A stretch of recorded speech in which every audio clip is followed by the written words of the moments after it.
荣旭，这个名字是荣家上一任家主，也就是我爷爷为我敲定的名字，意在树立荣家是正义秩序化身的牌匾。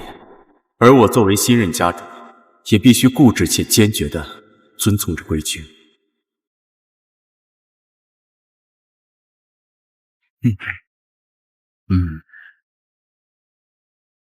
都开始吧。这荣家不愧是世家之首，单看这荣家家主荣旭的订婚宴都上百条流程，这跟皇家婚礼相比都不遑多让。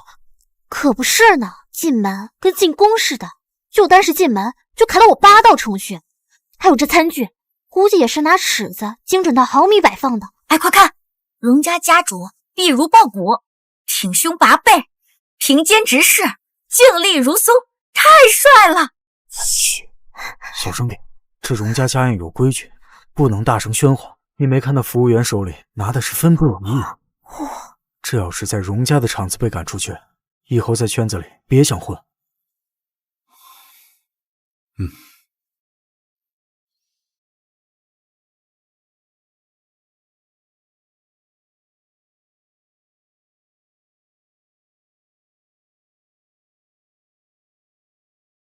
老夫人，所有的程序都走完，只是什么？本应该由订婚对象华小姐穿的订婚礼服被丢进垃圾桶里了。这是怎么回事？那花颜现在穿的是什么？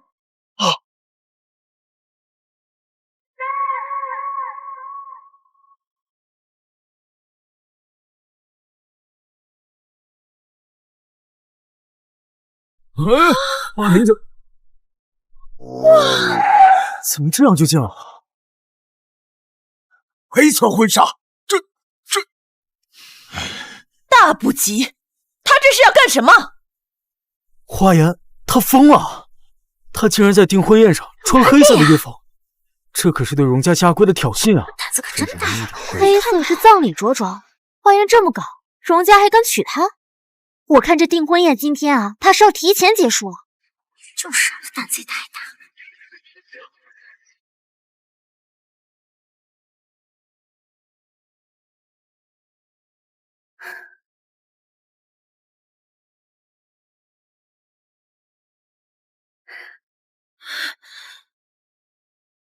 荣先生，呼啸的风是会令群山撼动，你现在还敢娶我吗？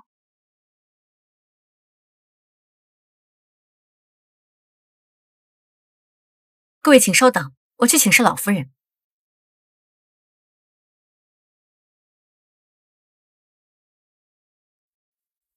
花颜，我警告你啊，今天来可是商量把你和荣家的婚约让给妹妹的，你别给我生事儿。我本来就不想嫁，你要是能给我换了，我举双手赞成。你看看你那个样子，荣家能看上你才怪呢，还不如早点让给妹妹，这样才能够维持荣家和华家的关系。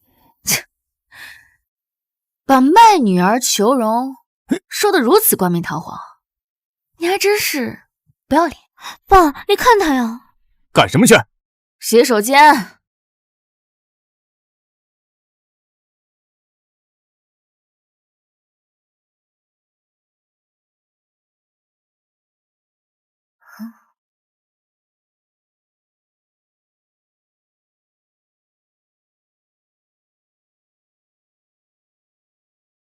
生活是个复杂的剧本，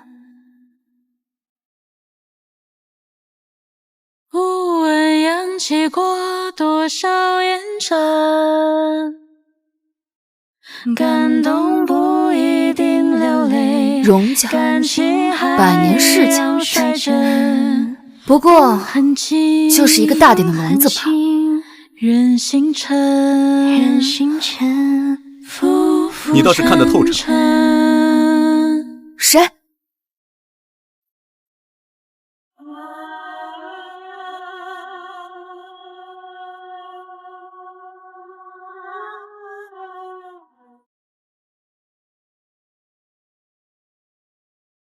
你看着不像是荣家的人。为什么？刚才我来的路上见到的每一个人，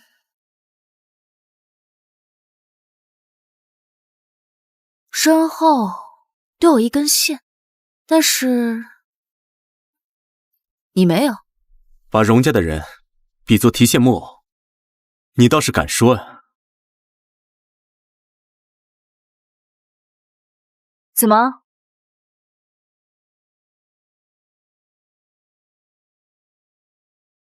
想要告发我？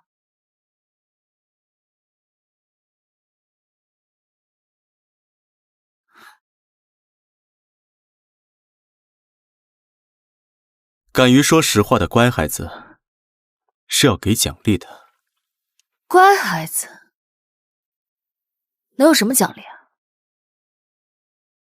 是这样吗？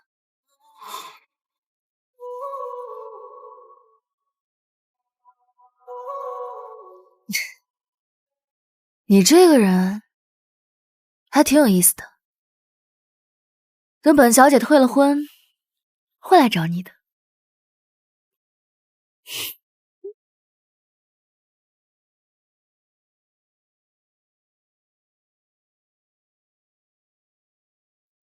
老板，你看什么呢？这么认真？一把趁手的枪。枪？荣家母，我这个大女儿啊，哎呀，从小性子顽劣，不服管教，实在是配不上荣家。关于这个换人的事儿，不能换。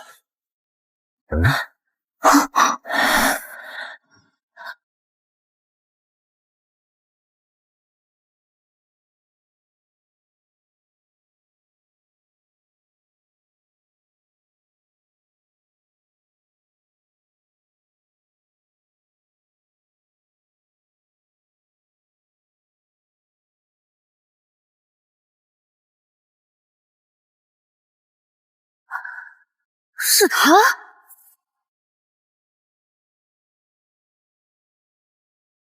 母亲，他竟然是荣旭！花家主，我记得我们荣家要娶的是贵府长女花颜，对吗？不错，但是我这个大女儿她……花家主，先不说花颜是我爷爷生前就定下的孙媳人选，绝不可更改。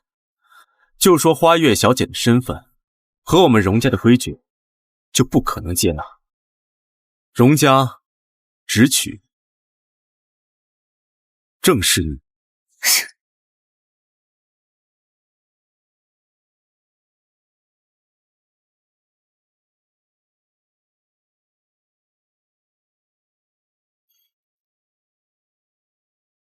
母亲，您觉得呢？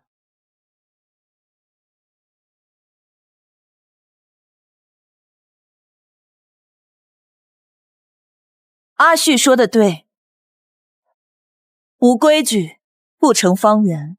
啊，是，只是我这个大女儿，她实在是配不上荣家啊。取消或者照旧，花家主的意思呢？那就取消。闭嘴！我照旧，照旧。花颜能得到荣家的青睐，是她的福分。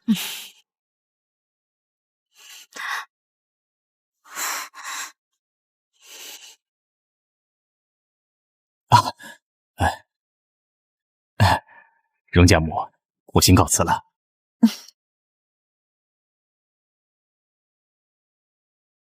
别忘了，你妈妈的遗物还在我手里。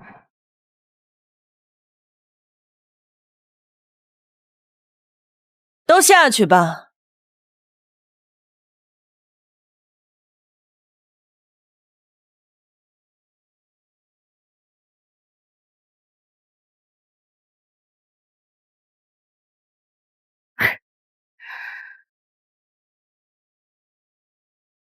原来是我，慧眼蒙尘。看错了人啊。不过没关系，我花颜可不是什么乖孩子。看荣老夫人气的可不轻。哎，这荣家家主这么孝顺，肯定不会娶花颜。就是，荣家主可是老家主生前最得意的孙子，也是整个荣家最注重礼仪规矩的，怎么可能娶花颜这种女人？你看，现在你还敢娶我吗？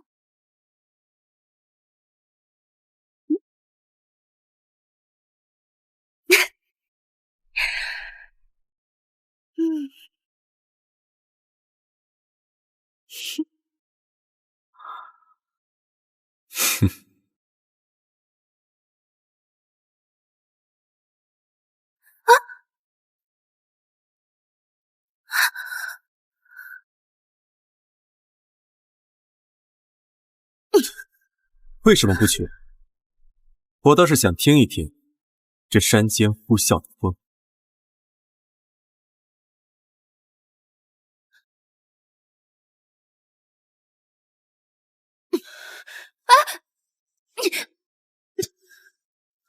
它像灰色的风，撕开一切伪装，划燃了荣家这座秩序之山。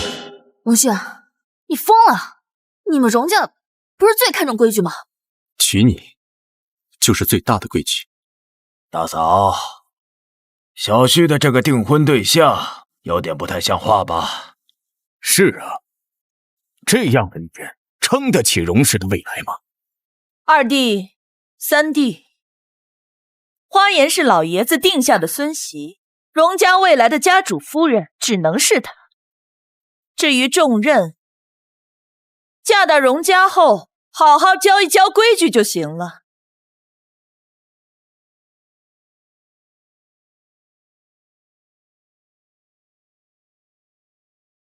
荣家主，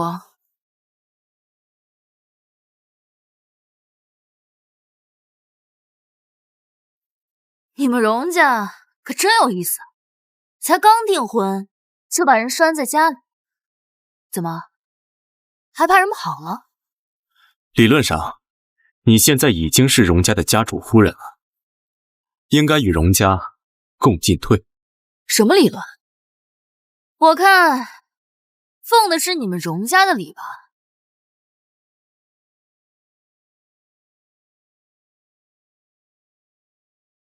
花小姐，按照规矩，敬茶的时间到了，请跟我来吧。敬茶？给谁敬茶？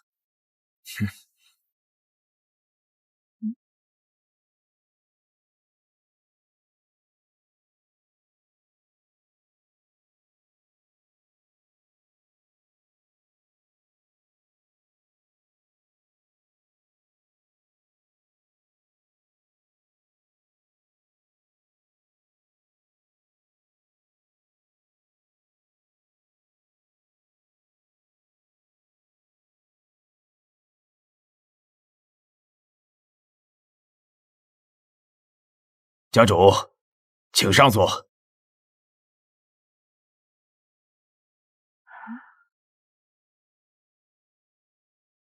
什么意思啊？要我给我未来的丈夫三跪九叩的敬茶？族里的婚丧嫁娶都得给家主敬茶，家主夫人也不例外。对，这是老家主亲自定下的规矩，没有人能够违背。花颜，接下来是你的赛场，让我看看你有没有实力当这把枪。荣府规仪自古传，花小姐当躬身叩首，莫误时辰。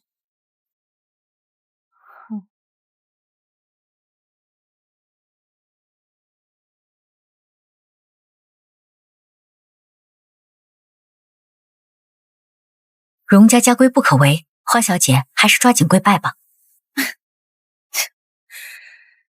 敬个茶还要跪拜？大清都亡了多久了？你们还没有站起来吗？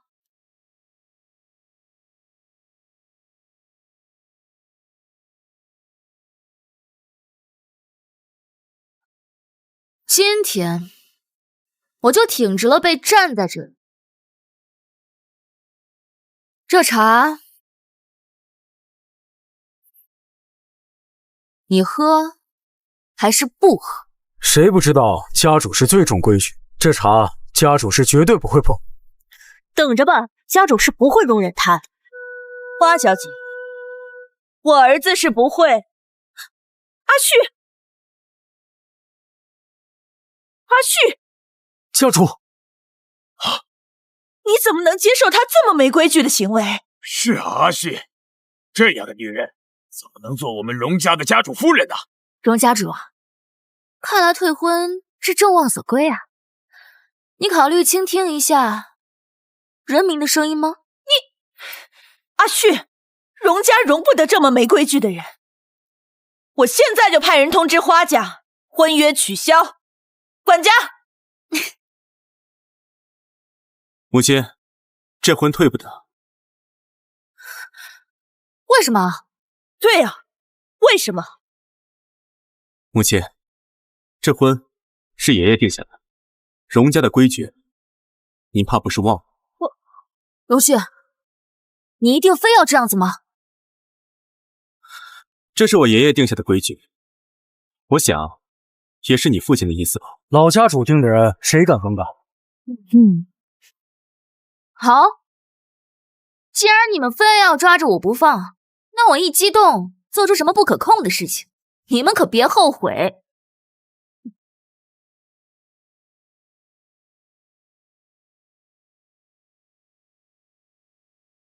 你给我站起来！怎么，又惹到你们荣家祖宗的哪条规矩了吗？上错，只有历任的家主和下一任的继承者可以做，不是你这一介女流可以沾染的。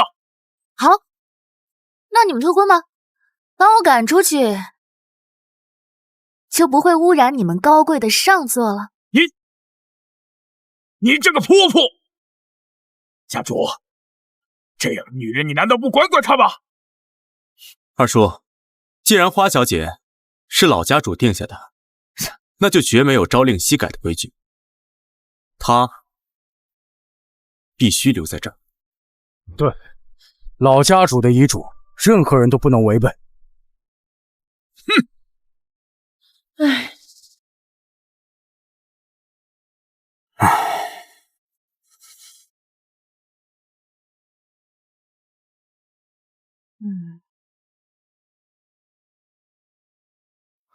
花小姐，还有什么事？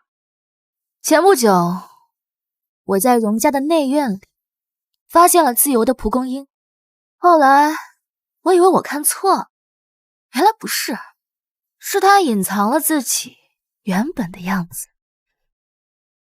在荣家的花园里，是不可能出现蒲公英这种植物的。是吗？我面前的难道不是？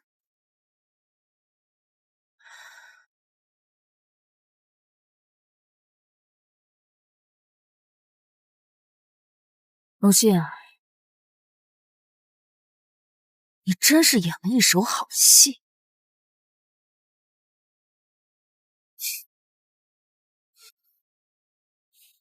花小姐，这是何意？荣先生何必装腔作势呢？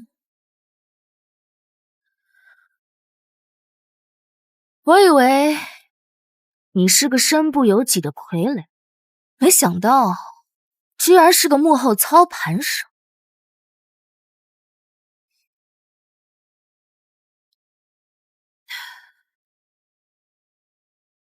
你不轻易开口，但你开口的每一句，处处都在拿我当枪使，不停地撼动着你们荣家的陈腐烂规。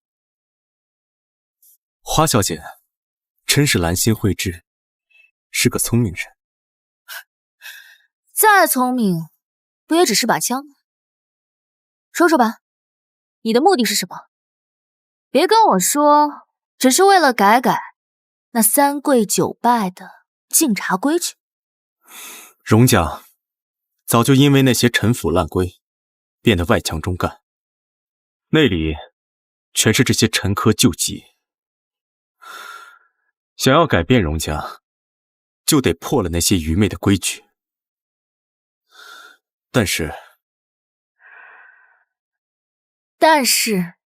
你这家主之位还不稳固，废规矩就像废天条，势必会引起族内动荡。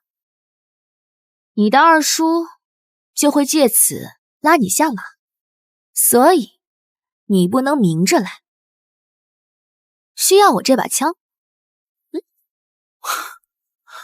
花小姐真是慧根天成，一点就透。不敢当。不过我这个人不喜欢仰着头说话，喜欢做平等的交易，有付出就得有回报。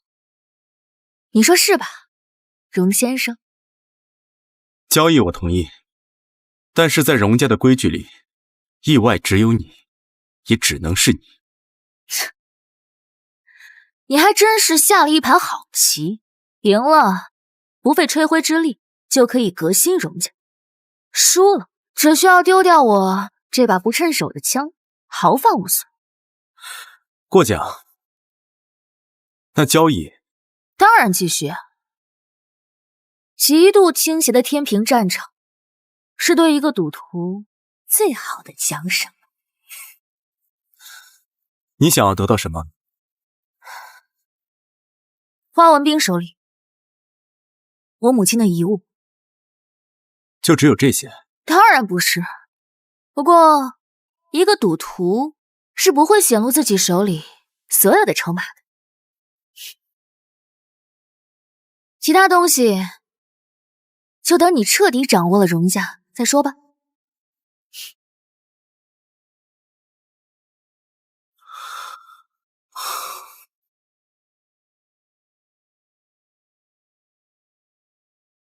先生，花小姐就是您说的趁手的枪？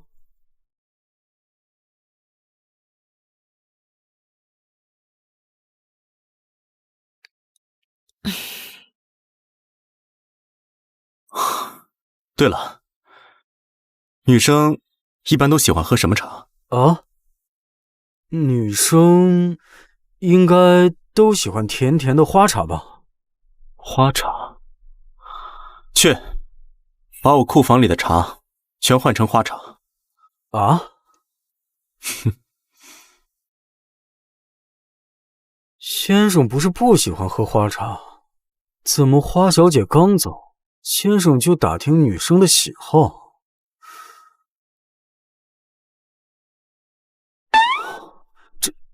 这哪是找到了趁手的枪啊，这分明是找到了合心意的人。啊，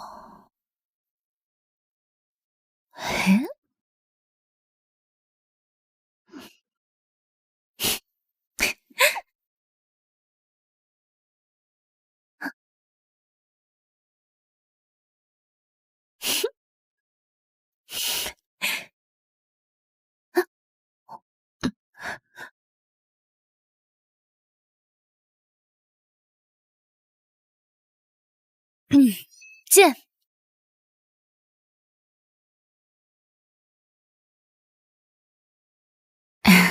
少夫人，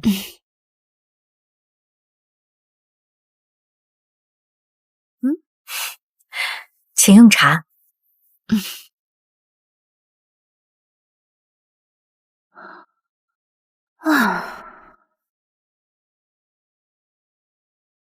花茶，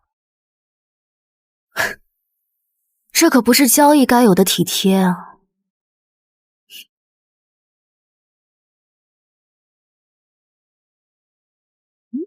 怎么，这刚送完茶，就又有人上门来了？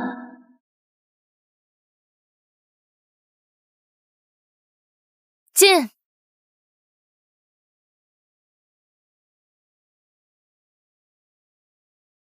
有事吗？花小姐，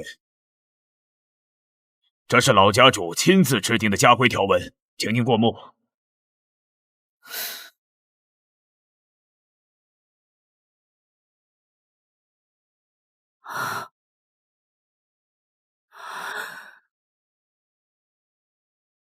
就吃个饭，有80多条规定。对的，花小姐，咱们荣家是大家族，不像那些小门小户，这用餐的时间啊也是有规定的。你需要明天卯时，也就是6点前往餐厅用餐，否则厨房将不再提供膳食。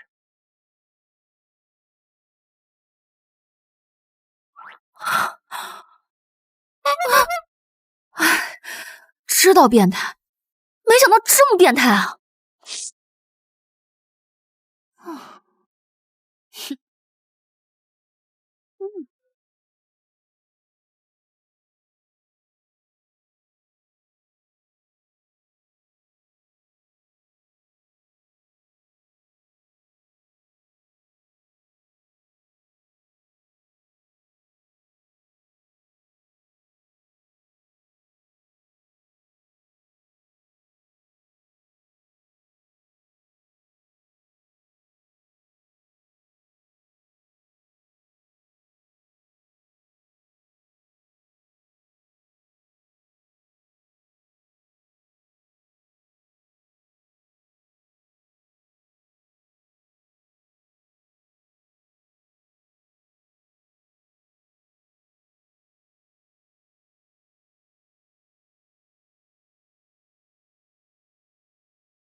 怎么换茉莉了？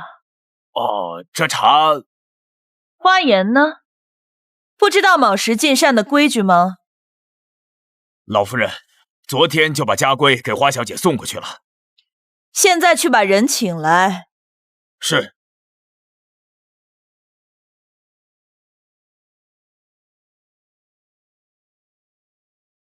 进。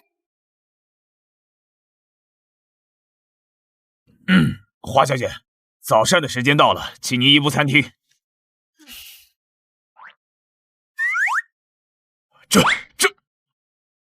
这可是老家主亲自定的家规啊！昨天晚上读书的时候，感觉桌子不太平，就拿它垫了一下。哎，你别说，还挺好用的。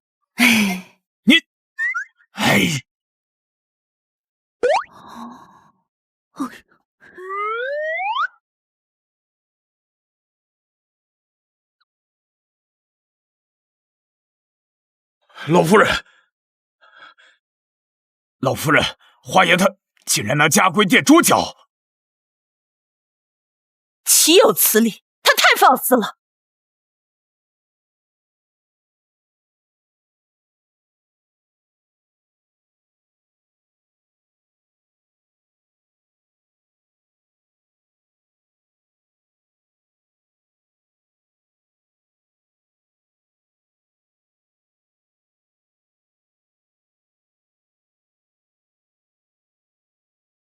敲门。是。把门打开。是。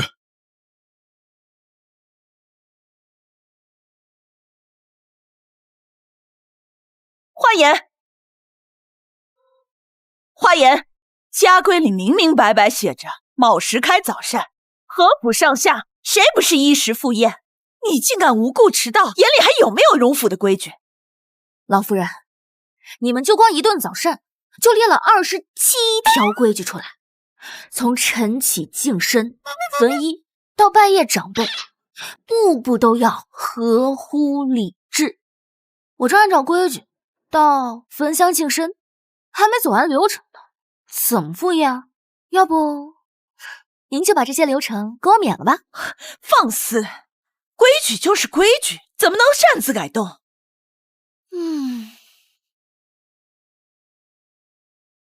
那你们就只能等我走完流程了。你就不能早点起？我要在做完这20多条规矩之后，6点就到餐厅。那你干脆让我直接住在餐厅里得了。府中上下老老少少皆是恪守此规，那算你们厉害。别人能行，就你不行。对，我不行，不行，你们就退婚吧。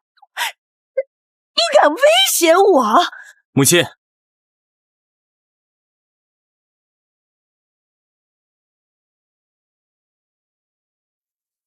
母亲，餐前还没有给爷爷上香。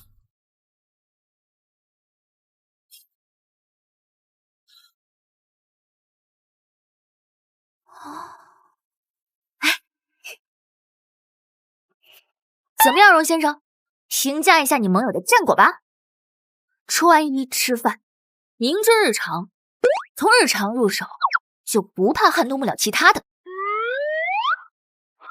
早饭还是要吃的。啊？你放心，这个帕子是新的。哦。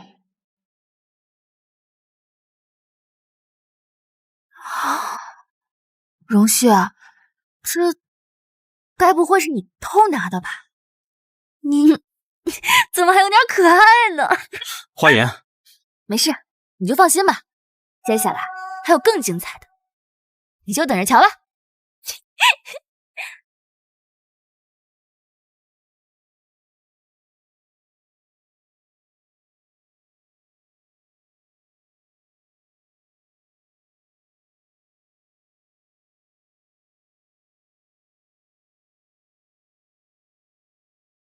怎么了？这是怎么了？厨房着火了。规定12点后禁止明火，怎么就能着火了？花小姐说她饿了，想吃夜宵。因为咱们有规定，所有的火都熄灭了，所以她就自己动手。唉，造孽呀！你去吩咐厨房，以后晚间允许开火，千万不要再让花颜进厨房了。哎，是。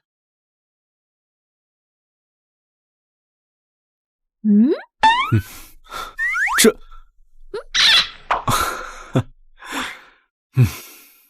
你这个招数真是为所未闻，管用就行，倒是个好兆头。千里之堤，溃于蚁穴。那是自然。今天我可以开一个口，明天我就可以毁一座堤。唉，你们家的这些规矩啊，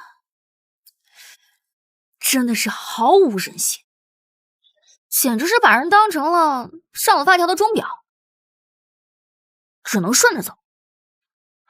现在啊，这里也是你家，矛盾至极。对你爷爷的信奉，简直就像是被洗脑了一般，一边极度的信奉规矩，一边又因为遗嘱而一再容忍我打破规矩。既然他们如此的信奉规矩，那我就以规治规。今天我可以烧了厨房，明天我就可以上房揭瓦，后天……此时此刻，我像是见到了随风飘扬的蒲公英，生动鲜活，只要它在，就是自由的象征。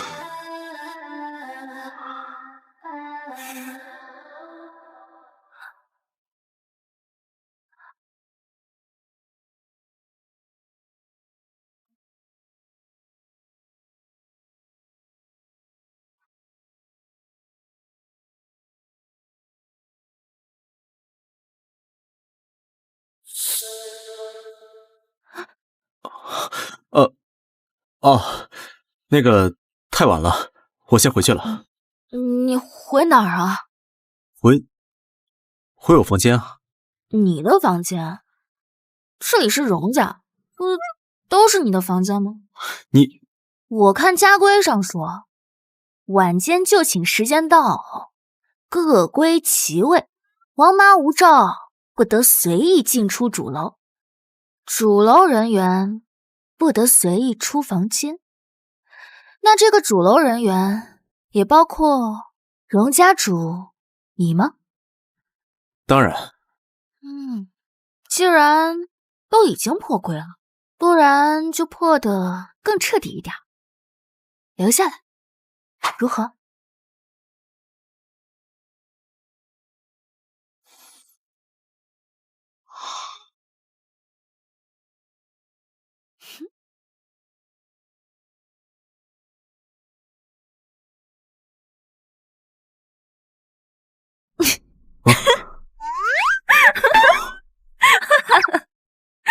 荣旭，你有点可爱啊！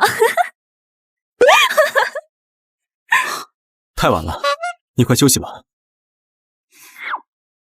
荣旭，你相信爱的存在吗？存不存在不重要，这种会让掌权者有软肋的东西，不应该萌芽。是吗？那希望你能够一直清醒。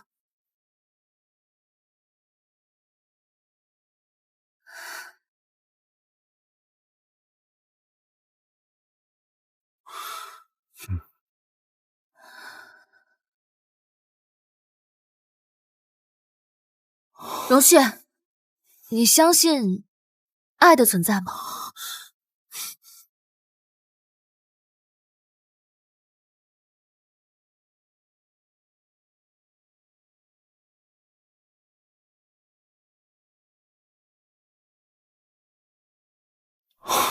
花小姐走。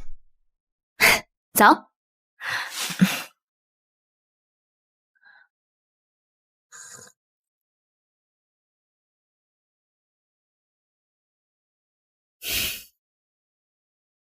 看来你也很喜欢喝花茶呀。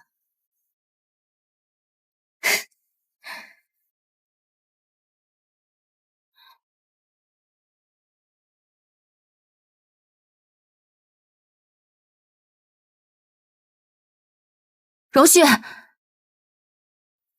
你相信爱的存在吗？存不存在不重要，这种会让掌权者有软肋的东西，不应该萌芽。把花茶换了吧，以后都不用再上了。是，那花小姐那边的花茶供应也要一并换掉吗？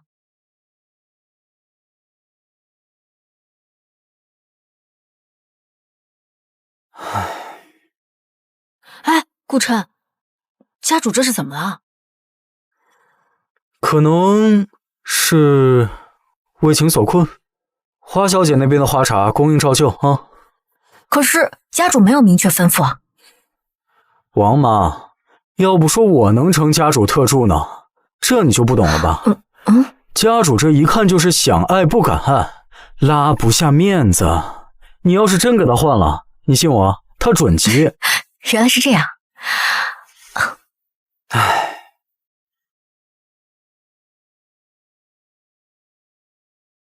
夫人，您的父亲登门拜访。我爸？是。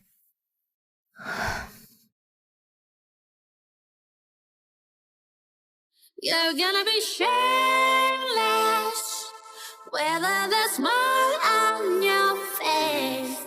Dirty kiss, but a shame and you.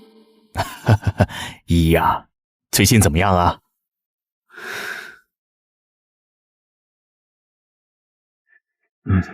哟，800年前的小名都叫上了，你应该不是来寒暄的吧？你怎么能这么跟爸爸说话呢？你这孩子呀。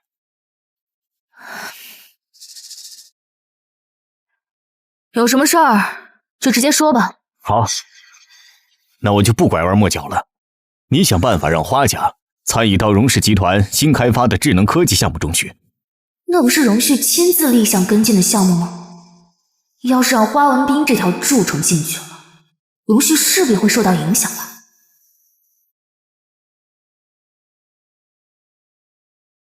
办不到，怎么会办不到呢？你现在可是荣家的家主夫人，这点小事儿，给女婿打个电话不就行了？哎呀，爸爸，这当初要是我嫁进来的荣家，作为女儿的，就这点小事，怎么会让你为难呢？是啊，就这点小事，您完全可以自己去跟荣家谈。你怎么不说话了？哦，您自己也知道，在您的带领下，花家根本就没有办法按照正常程序来谈合作吧？花言，哎呀，爸，您都一大把年纪了，怎么还动不动就破防啊？人呢，要学会认清现实，心态放平，知道吧？慢走不送。花言，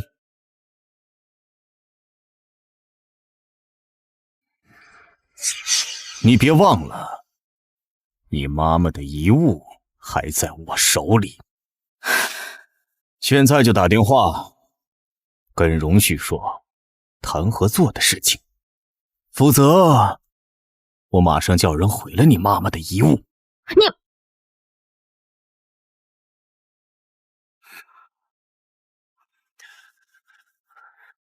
先生，老陈出事了。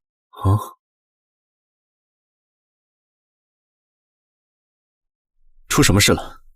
花先生去老陈找花小姐了。他又要做什么？花家想要参与您亲自立项跟进的科技智能新产线。项目部对花家实力的评估呢？差10万8千里呢。花家估计也知道，凭自己的实力根本没可能，所以才找上花小姐，想要开后门。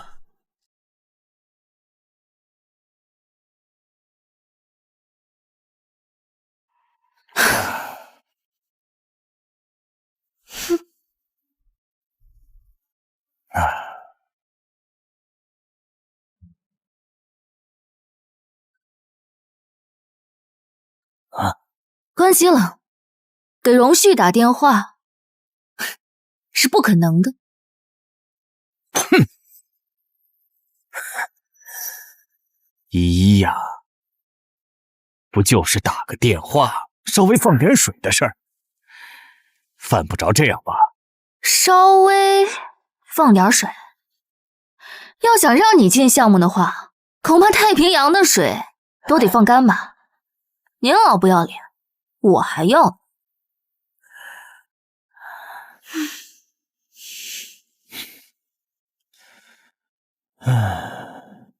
花言，你别忘了，你是花家人，如果不是你花家大小姐的身份，你进得了荣家的门儿。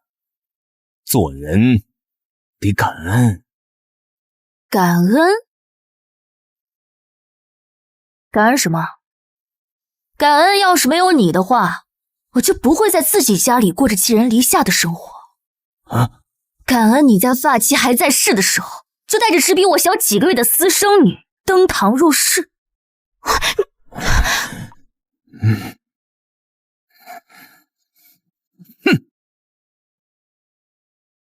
逆女，不想要你妈妈的遗物了吗？先生，要是放水让花家进项目，出了事动摇的是您的威信，二爷那边一定会借机发难的。先给花言打个电话问问情况。好。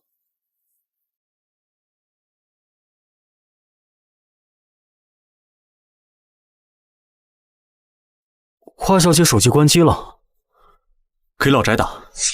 好。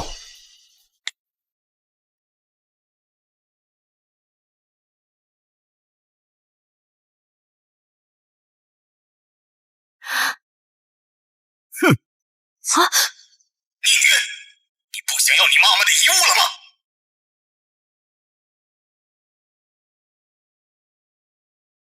王妈，是我。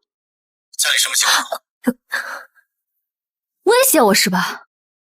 好，遗物我不要了，我想我妈，她应该也不想看着我，因为她而受到委屈吧。我现在就收拾行李，跟荣家悔婚离开这里。荣家的婚约，你要是有本事的话，你就找个人来替我。我倒要看看，谁的损失更大。哼！抱抱。哎呀，家主，你赶紧回来吧！夫人这会儿正收拾东西准备悔婚，想要离开荣家，离开您呢。立刻让法务部拟定跟花家的合同，现在备车回老宅。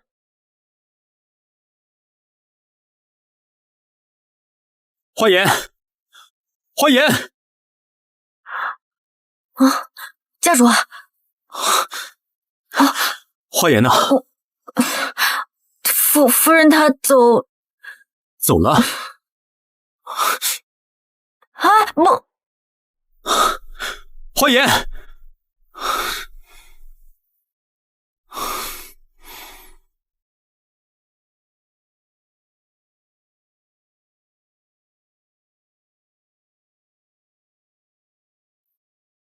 你在找什么啊？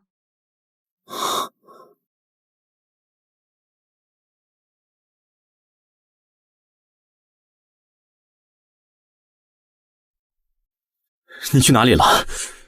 你知不知道我找了你很久？我吃完晚饭就走路消食去了。走路？走路。我跟王妈学的，是不是还挺新奇的？她说她那边管散步叫走路，你别说，还挺形象的。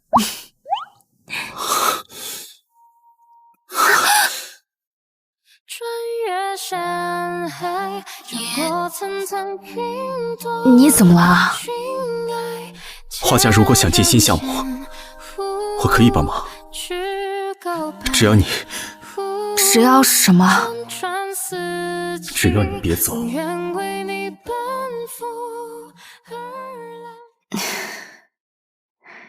花家什么能耐，我最清楚了。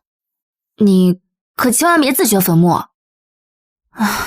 再说了，我跟花家什么关系，你还不知道吗？还不如我跟王妈关系好呢。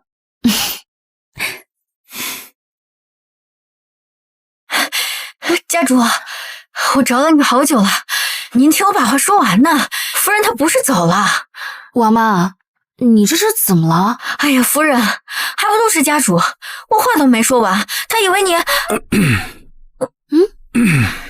那个，黄妈，你快下去沏2盏花茶上来吧。花茶？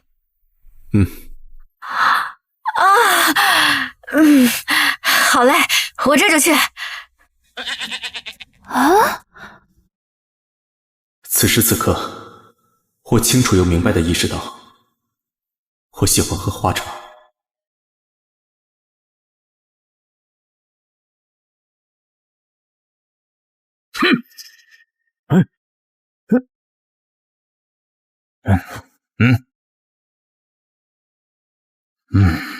花颜真的是好本事啊！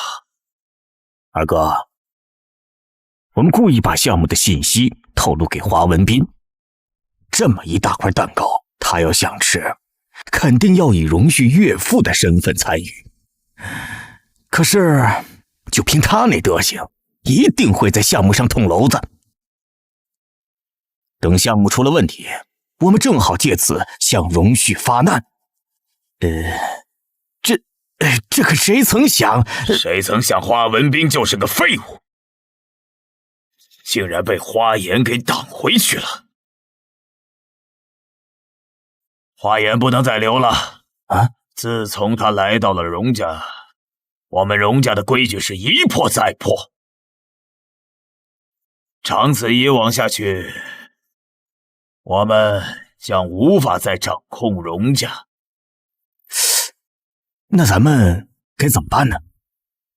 祠堂1年开1次，只要我们让花颜在接下来的认祖宴上无法出席，他就得不到祖宗的认可。这样，就算有爹的遗嘱都没有用了。到时候我们就能把他给赶走了。那咱们怎么能阻止他出席呢？认祖环节前，需要荣旭带他点香问路，得到祖宗的认可后，方可进入祠堂。如果说花颜他手上的香断了，该怎么办？香断了，那可是上天的警示啊！我看这祠堂的砖，他是踏不上去了。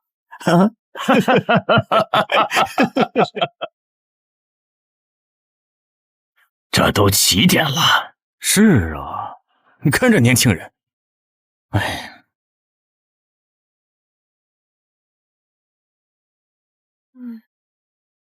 今天这么重要的日子，我要是出了岔子，你二叔他们肯定会借机发难的，到时候肯定也会连累到你。现在害怕了？之前你火烧厨房，把家里搞得鸡飞狗跳的时候，也没见你露怯啊。我之前那不是不想在荣家待着吗？秉着能干，干不了就滚蛋的心态搞事情的。现在不一样了。有什么不一样？荣旭，你别站着说话不腰疼。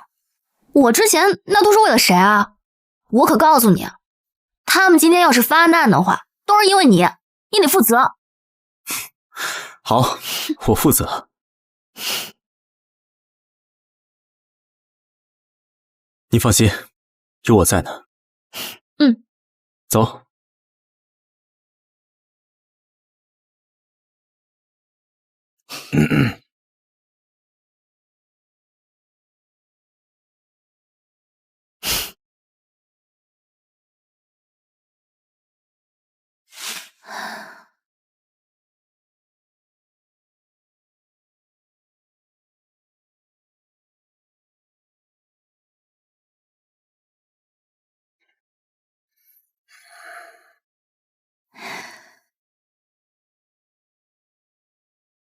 哎，这香怎么断了呀？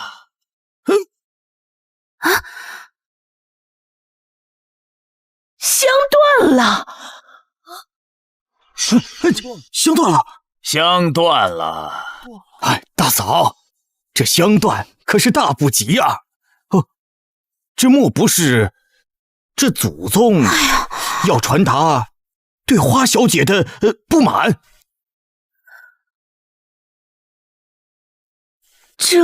哎，老三，别胡说，兴许是意外呢。来人啊，再给花小姐上一束新的香。对，应该是意外，换新的，快！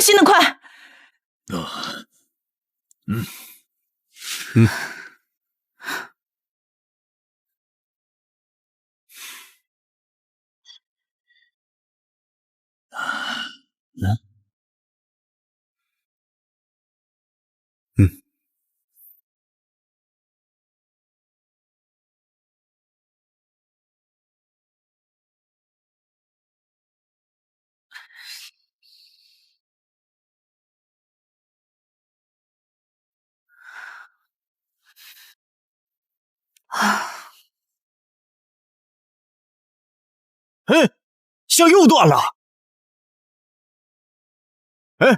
这总该不会又是意外吧？这就是上天的警示，这花小姐与我荣家不和呀！你们是想违背爷爷的意思吗？家主，你看啊，这香在您手上就没有问题，这怎么到了花小姐的手上，这总出问题呢？这可不是我们想违背啊，这实在是要为荣家的未来考虑考虑。对呀，阿旭，二叔知道你向来为荣家考虑，但是你不能因为一个女人而伤了众人的心吧？你这样可是让大嫂为难的呀。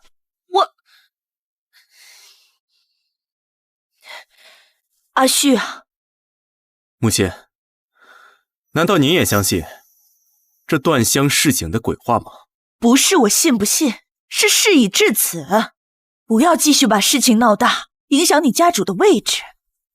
你一向理智，该知道怎么处置。这是祖宗警示啊！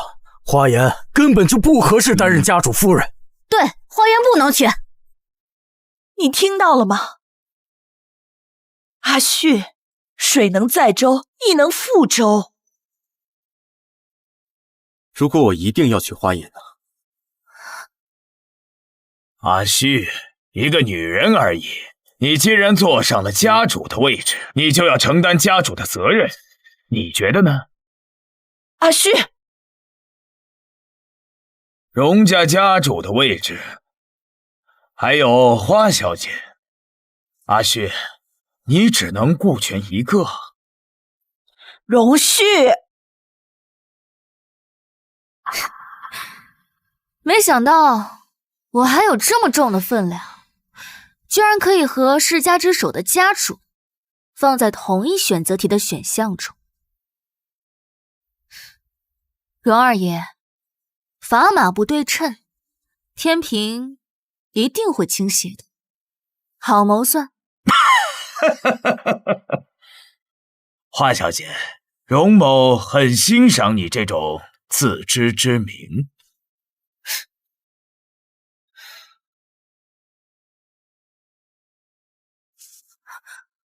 不对等的砝码是最好选择。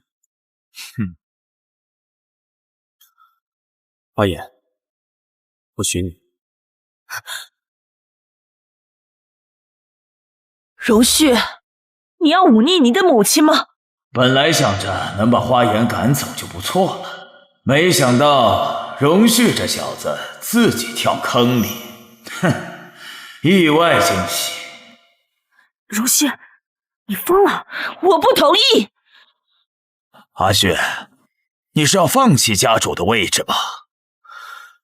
二叔似乎对家主的位置很在乎，难不成这一切都是您设计的？哎，可不要胡言乱语啊！这里这么多人都在这看着呢，是花颜他自己不受上天待见，好好的香在他的手上连续断了2根，你说是怎么回事？大嫂啊，您出来说句公道话吧。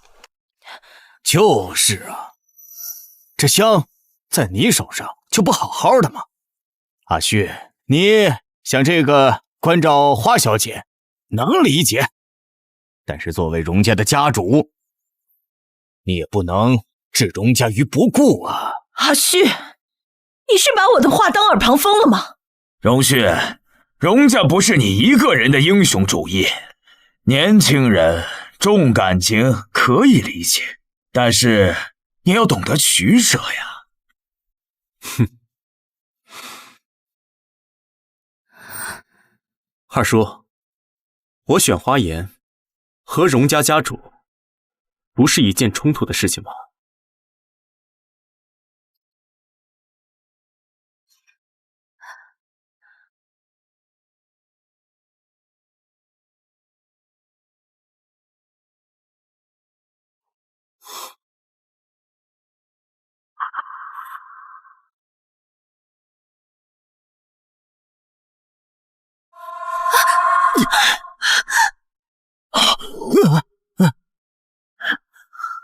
这香没有问题，不代表香炉没有问题。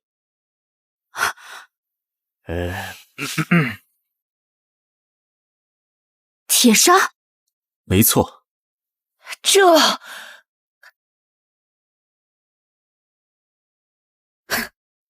好算计啊！在香炉中加入少量铁砂，香燃烧时产生的热量让铁砂导热，可不就加速了断香吗？哼，二叔，你蓄意陷害家主夫人。阿旭，严重了！手下人办事不力，将杂物混进了香炉之中。哎呀，怎么能跟陷害有关呢？是我大意了，管束手下不力。既然知道是约束下属不力，二叔，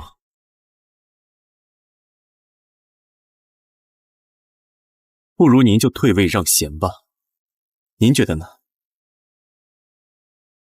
荣敬山是戒律堂的掌事，掌管荣氏家族规矩的制定与修缮，夺了他的权，荣旭就可以顺利的废旧制，彻底掌握内宅大权了。家主说的是，老夫年纪大了，的确不适合在掌事的位置上待着了，是时候该退位让贤了。哼！哎，二哥，哎，二哥，哎呀！仪式继续。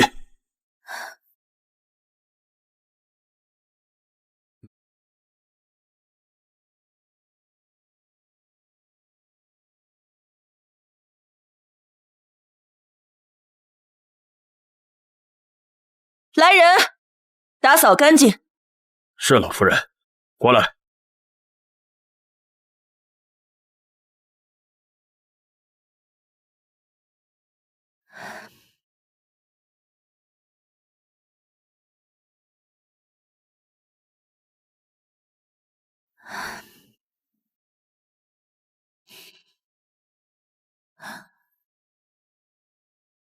香炉的问题表面上根本就看不出来，除非……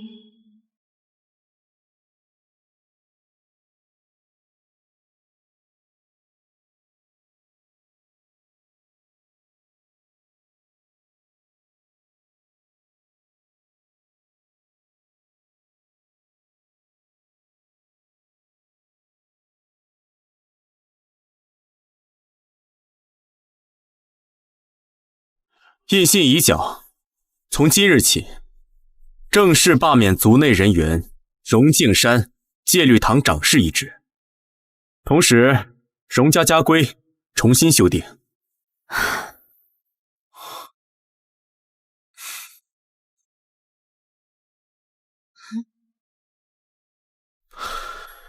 诸位，若无异议，可自行离去。臭小子，我还真以为你转性了呢。母亲，让您担心了。行了，我也该知道你有自己的分寸，是母亲多嘴了。现在荣家在你手中，我也该放心了。正好有朋友约我去国外看秀，我是该放松放松，就先走了。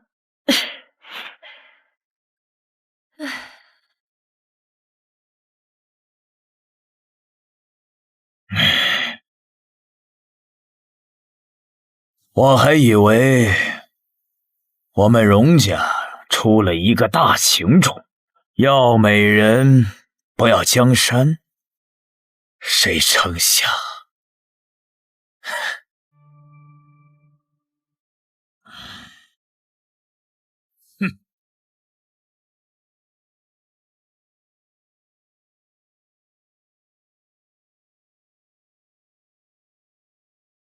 你早就知道香炉有问题，之所以一言不发，任由他们为难我，就是想引荣敬山开口入局，顺势夺他的权。是。我还当真以为你选择了我呢。我挺好的，不愧是一家之主，走的每一步都是运筹帷幄。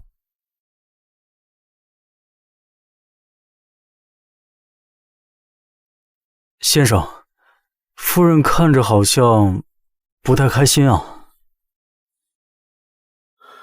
先是被当枪使，后来又被当饵钓，谁会开心？您都知道，为什么不跟他解释啊？连我都清楚，您心里是有花小姐的。您为了夺权利用花小姐是真的，选择她也是真的，这也要分个前后主次吧？解释什么？利用就是利用，有什么好说的？三观是挺正确的，您这要是不解释，所有人都会觉得您对花小姐是虚情假意的。他作为当事人，当然更会这么觉得了。他不会，他很聪明。先生，再聪明的人陷入爱情，也是会患得患失的。您这样不解释，迟早会出问题的。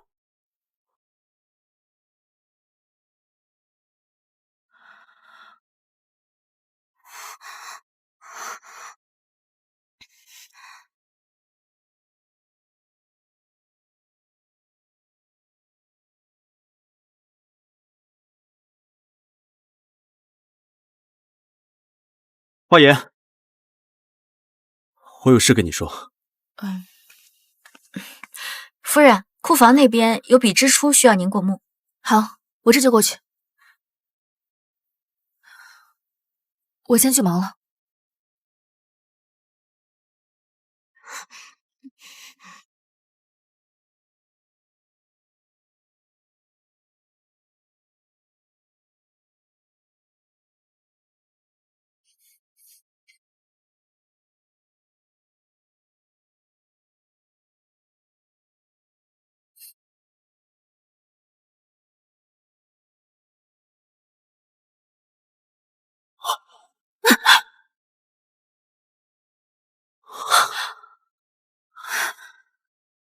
是谁？给我下来！你没事吧？对不起，对不起，我不小心碰到花瓶了。不要再有下次了。是，多谢花小姐。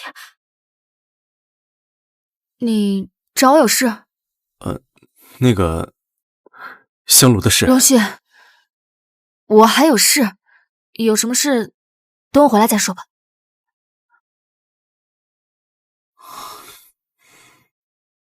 他这是在躲我。看来应该是的。我说吧，你不解释肯定是要出问题的。闭嘴！让你办的事办好了吗？那杯花茶里检测出有少量半夏，虽然量不致死，但服用过量就不好说了。那花颜您放心，我已经让家庭医生以日常体检的名义检查过了，花小姐的体内没有半夏。您送来的那杯含有半夏的花茶，应该是花小姐第一次遇到。我从不相信任何意外。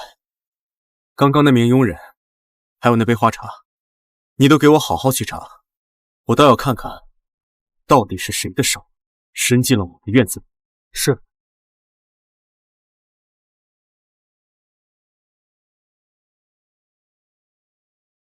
那个香炉的事，荣旭是在跟我道歉，那这是不是证明了他对我也不是毫无情意？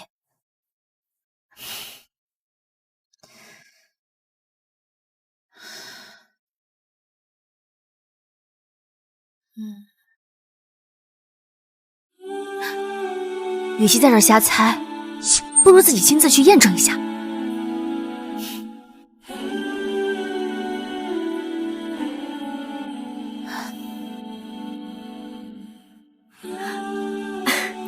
夫人要出门吗？需要我帮忙吩咐备车吗？对，王妈，我要回我父亲那儿取点东西，您帮我备车吧。好。奇怪，夫人平时出门都是只吩咐一声，这次怎么说的这么清楚？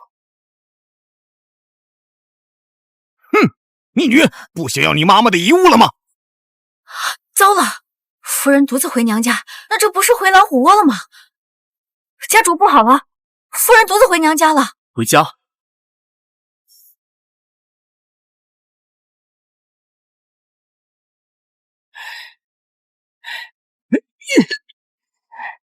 逆女，这就是你跟长辈说话的态度吗？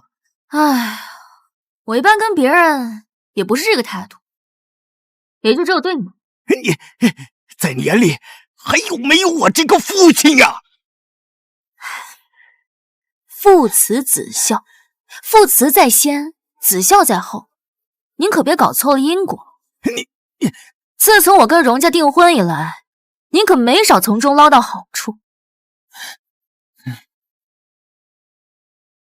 那我妈的遗物可以还给我了。不可能！你妈的遗物！我告诉你，在这个家里，一切都是花家的东西。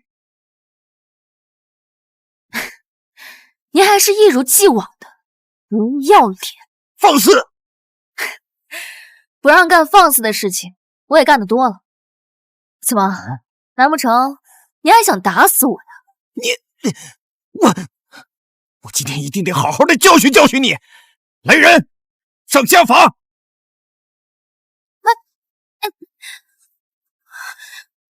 你敢？我是你老子，你看我今天敢不敢？打！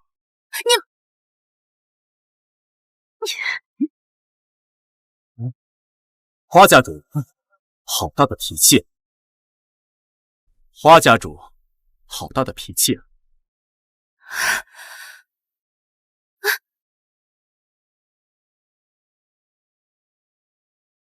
荣旭啊，你怎么来了？我要是再不来，我夫人怕是走不出这花家大门了。你看你这话说的，华言是我女儿，我怎么可能真的打她呢？就是吓唬吓唬她。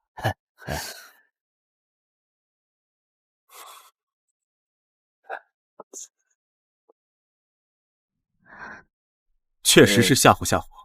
我看我夫人都已经被吓得失魂了，岳父不想着好好安抚一下。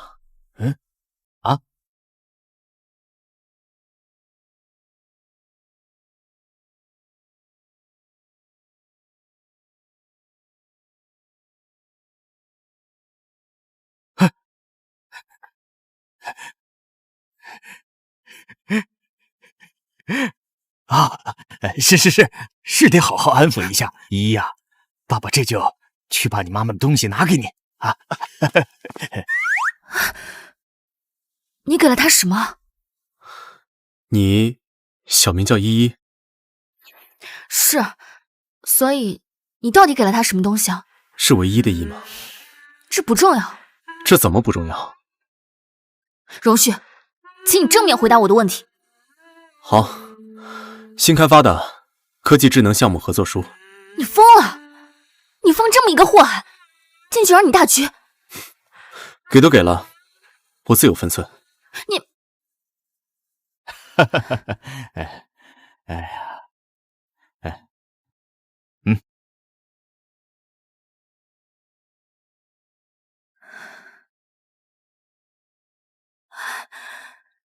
依依呀，你呀也该收收你的性子了，跟荣旭好好的过日子，不要再耍性子了啊！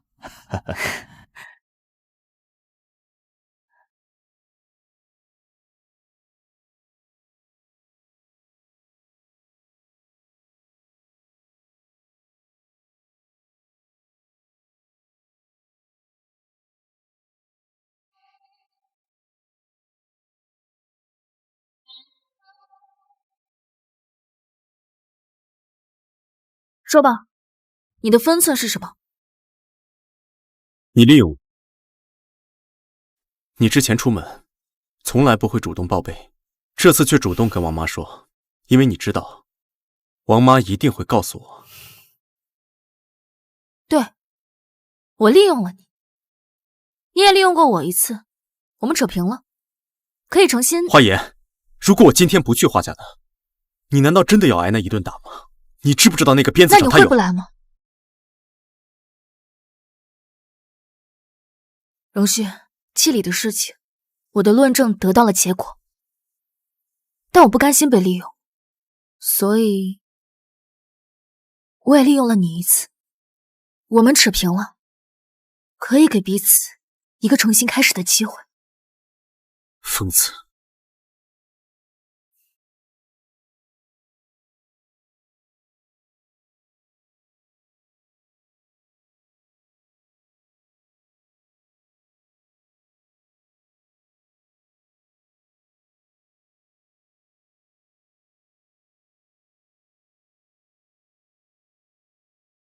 卢轩，我之前问过你一个问题，现在我再问你一遍，你相信爱的存在吗？我之前就说过，存不存在不重要，这种会让掌权者有软肋的东西，不应该萌芽。你真有病！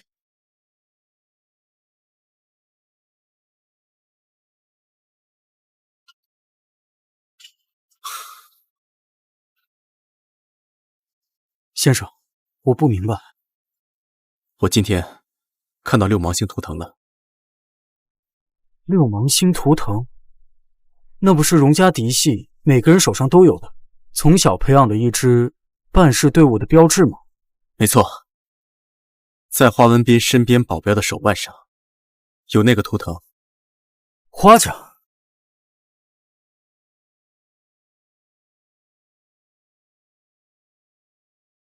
从那杯茶开始，我就有所怀疑，直到今天我看到那个图腾，我就确定荣家已经有人对花颜出手了，并且手已经伸到了花家。可是为什么要对花小姐下手？因为对方不确定花颜在我心中的重要性，这几次出手都只是试探，一旦确定我的心意，就有拿捏我的软肋了。我会尽快查清楚，永绝后患。不，只要我在这个位子一天，后患就绝不了。所以，在这个位子上是不能有喜欢的东西的，很危险。你能明白吗？那您对花小姐是不喜欢，还是不能喜欢？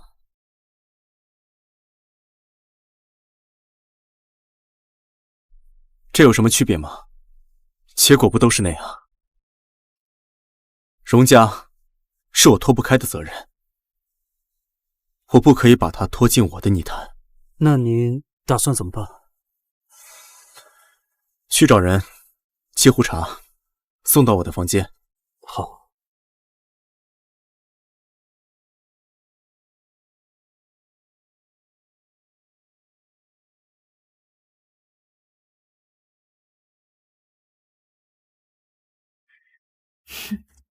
荣旭，我可不是胆小鬼。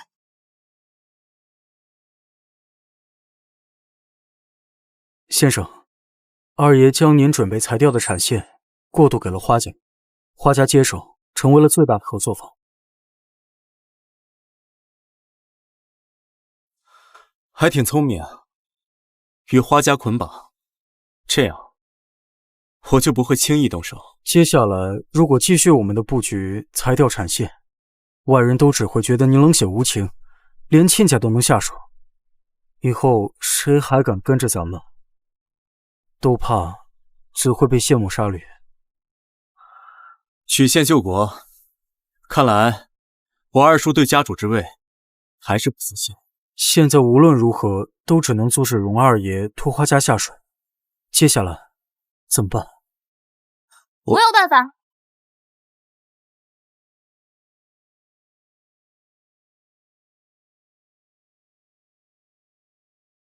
花小姐有什么办法？办法就是让荣旭爱上。啊？花颜，别开这种玩笑。怎么？你不敢？别多想，我只是想说，要破局，只能让花文斌自愿退出。可是荣敬山以重力诱导花家。什么样的重力，比不上一个和荣家家主恩爱，并且渴望父爱的荣家家主夫人带来的利益源源不断呢？要吃肉还是跟着喝汤？我想应该很好选择的吧。你想在花文斌面前演戏？演戏？你要这么说也不是不行。先生千方百计隐藏爱意，就是为了不让人把注意力转移到花小姐身上，怎么可能同意这个明目张胆的活靶子行为？这不可能。演个戏而已，以最小的代价得到最大的利益，为什么不行？没有为什么。荣旭，你有喜欢的人了？没有。那你讨厌我？要不然为什么连这么简单的事情都要拒绝？我怎么可能讨厌你？那好，那就按照我说的来。明天有一场慈善晚宴，你陪我去。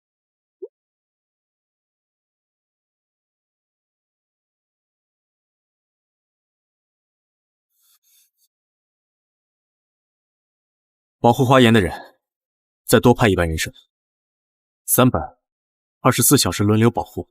是，一定要小心，不要被发现了，尤其是荣家人。明白。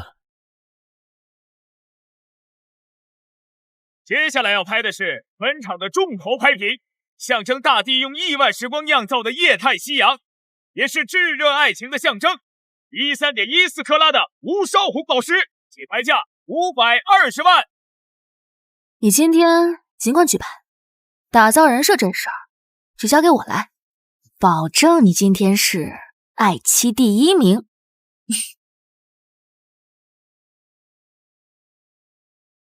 620万。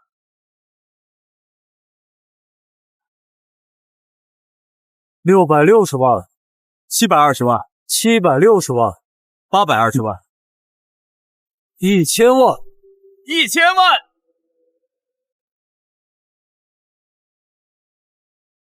这个人是你找的吧？你怎么知道？就像这种克拉数和品相的宝石，800万顶天了。在座的都不是傻子，如果不是为了爱情的噱头，谁会一掷千金？你马上就会变成那个大傻子。荣先生，举牌吧，记得爱妻人设哦。这就算是让你嘴硬付出的小小代价吧。1314万，1314万。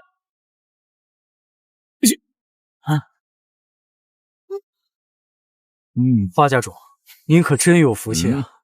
这女儿是未来的荣家家主夫人不说，哎，2个人还这么恩爱，您可要跟着飞黄腾达了。过奖过奖。这花园还真是有本事啊，居然哄得荣旭一掷千金，就为了买一个有爱情噱头的垃圾。花颜不愧是我女儿，有本事。我看您还是别高兴得太早了，姐姐她可没有把自己当花家人。那个项目是越过荣旭跟荣二爷合作的，还是有些风险。倘若是花颜跟花家一条心，还跟荣旭感情好，那我还跟什么名不正言不顺的二爷合作，直接抱女婿的大腿不就行了？本次拍卖会到此结束。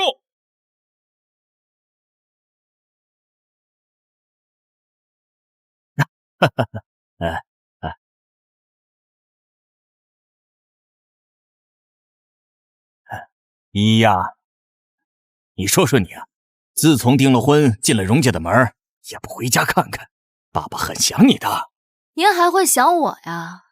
您不是只有花月是一个女儿吗？你也是我女儿，爸爸怎么会厚此薄彼啊？哎呀，人家姐姐可是跟荣旭订了婚，飞黄腾达了，怎么可能还不想回到花家呢？走吧，爸爸。既然妹妹这么不情愿，那我还非得回去看看。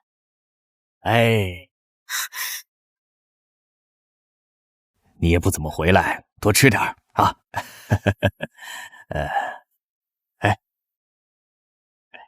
哎呀，还记得你小时候啊，就爱吃爸爸做的鸡蛋羹，今天啊，特意给你做了一份，在厨房蒸着呢。您还记得？你是我第一个孩子，我怎么能忘了呢？你这么大的时候，话都说不利索，手里拿着2个鸡蛋，到处找我，让我给你做鸡蛋羹，谁做了都不行，就得爸爸做。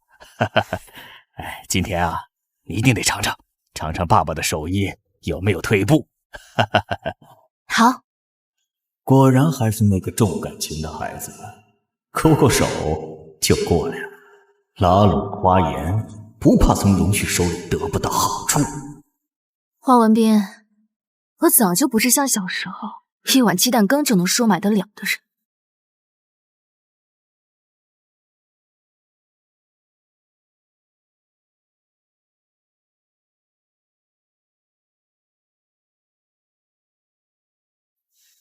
爸，你千万别被花颜给骗了，他那么恨花家，肯定是别有用心的。荣二爷跟您的合作，那才是实打实的理。至于花颜跟荣旭嘛，我想他们两个肯定是故意在你面前装恩爱的。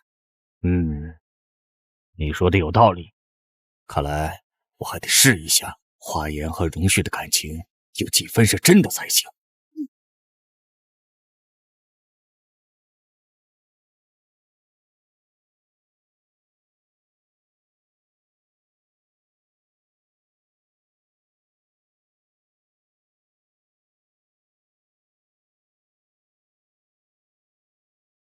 哎呀，来，依依，过来吃吃。哎呀，谢谢爸。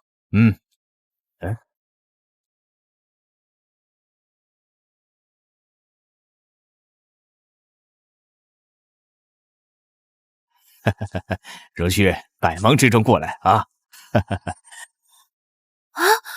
来，荣旭，先坐下，坐下再说啊。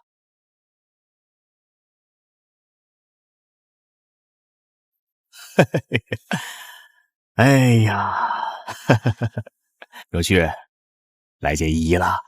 是。小两口的感情是真好啊。对了，明天就是依依的生日，你怎么安排的？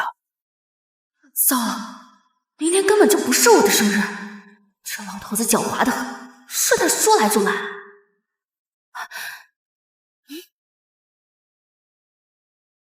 生日？完了，出师不利呀，还没跟荣旭通信呢，老头子就先发制人。爸，那个……爸，您是不是记错了呀？依依的生日不是在1周后吗？这么多年，就没人记得我生日，荣旭他居然记得。哎呀，瞧我这脑子，是我记错了，哎呀，爸，你要是没什么事的话，我就先带依依回家了。吃完饭再走吧。不用了。爸，我们就先回家了。好。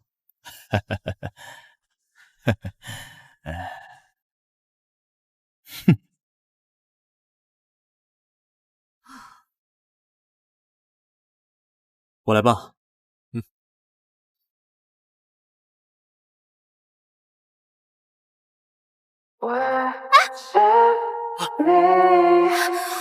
小心！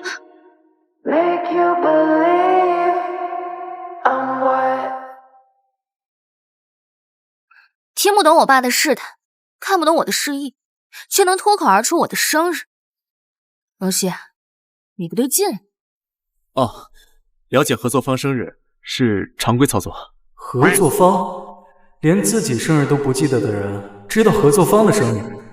先生，您不进演艺圈是对的。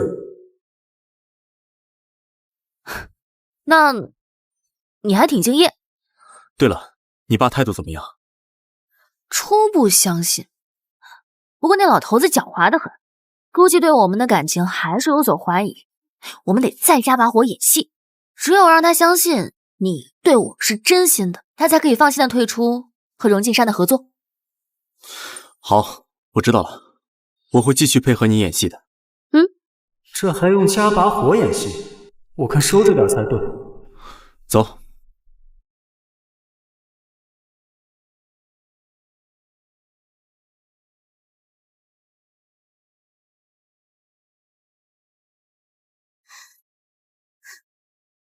我就知道一切都是在演戏。爸，你一定要相信我，这一切都是花颜自导自演的。荣旭根本就不喜欢他。如果照你所说的话，我们和荣二爷的合作暂时还不能退出啊。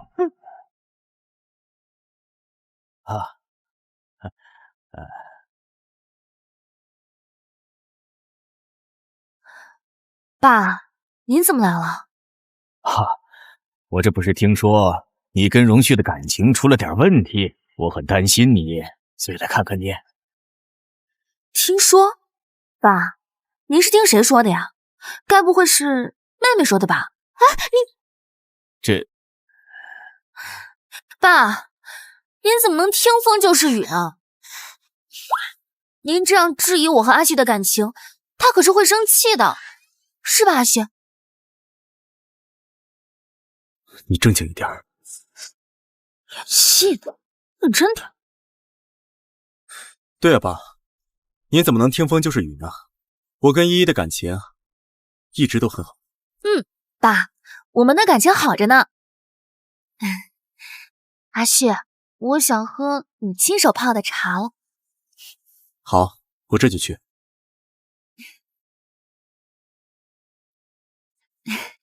爸，您是不知道啊，虽然家里有保姆，但是阿旭他就乐意亲手给我泡茶。他说这是心意问题。花颜，你演的还挺像，不知道的还真以为你乃是真爱。今天我一定要戳穿你的真面目。爸爸，我去上个洗手间啊。荣旭哥哥，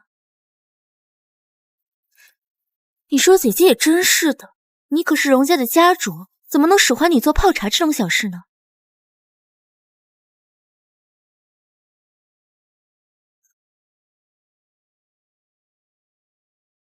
姐姐从小就喜欢喝玫瑰花茶，没想到这么多年了，还是没变过。是吗？那当然。花颜，你的未婚夫连你玫瑰花过敏都不知道，我看你待会儿还怎么把恩爱戏码演下去。哼！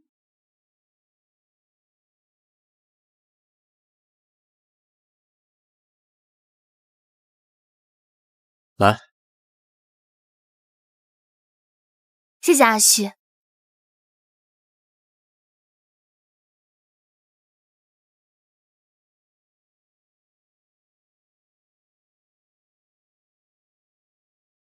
哎呀，姐姐，姐夫他这么爱你，居然不知道你玫瑰花过敏啊！依依，怎么回事啊？什么怎么回事？这明显是花月在挑拨离间，您看不出来吗？你胡说什么？爸爸，他这个就是恼羞成怒，不信你就看看他杯子里是不是玫瑰花。你才胡说八道呢！花颜，你就承认吧，荣旭呀，他根本就不爱你，你们两个就是在演戏。有妄想症，就去治治脑子。爸，连你也是这么想的吗？哎，依依呀，你就让我们看一眼就是了吧。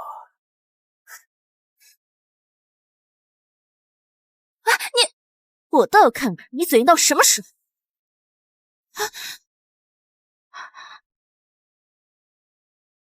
依依对玫瑰花过敏，我怎么可能不知道？又怎么可能亲自在里面放玫瑰花？这怎么可能是红糖水呢？我亲眼看见他把玫瑰花瓣放进去的。爸，怪不得你要越过阿旭和二叔合作呢，原来是不相信我呀。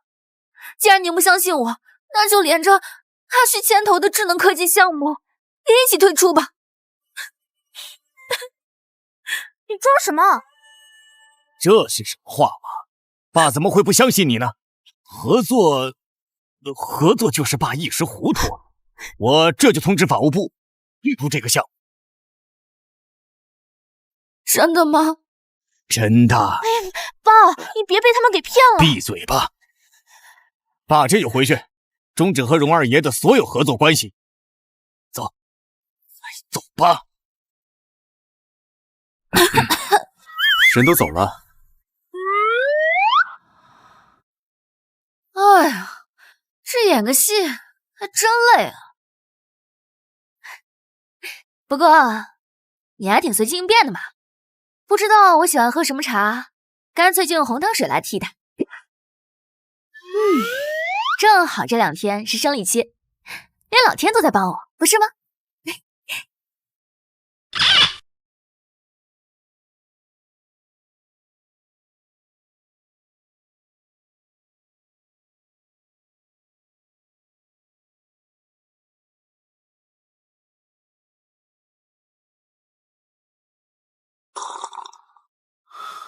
是。什么老天帮忙？我看是你容旭帮忙。都这个时候了还嘴硬，早晚给你撬开。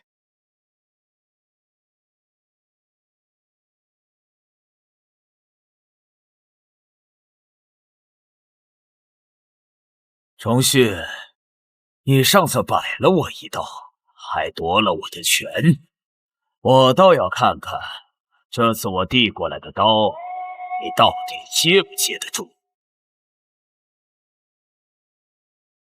老同学，不是说要给我过生日吗？你人呢？依依，你来了。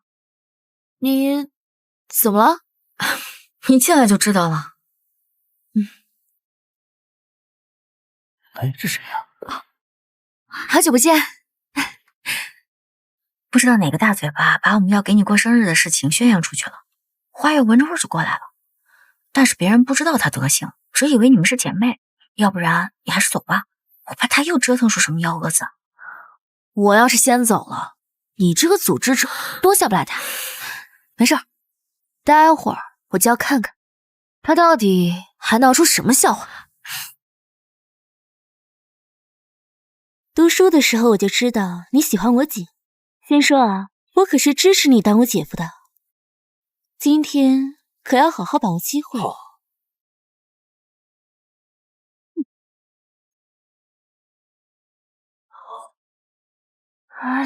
不是，风雨他要干什么呀？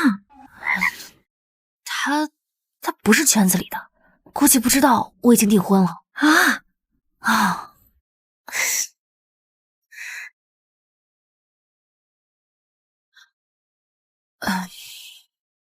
花言嫁给我。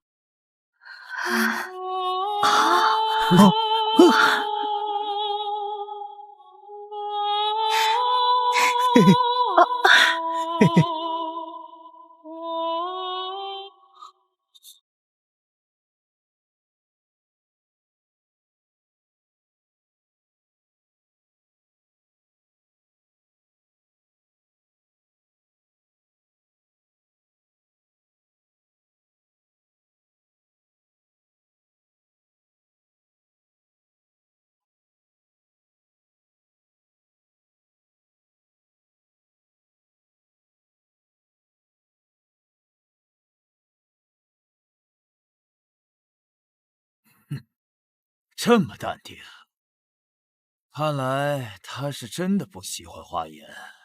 哼，那就好办了。没有感情的合作可是一浊酒破的，也不枉我花费了一番功夫把容旭引过来。风雨，我有话要跟你说，咱们借一步说话。风雨，谢谢你的喜欢，但是花月没有告诉你我已经订婚了吗？订婚？我不知道，抱歉。这不是你的错，是我们不小心把你牵扯进来了。要不你可以先离开，我会去跟他们解释这一切都是误会的。不会让你尴尬的。好。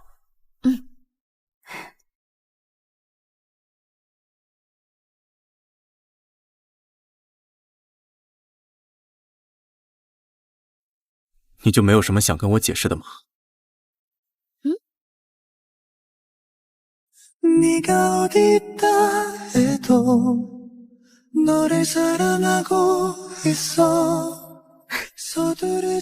解释什么？解释我魅力大，订婚了，还有人求婚啊？你正经一点。行行行，你这个连玩笑都不开，真无趣。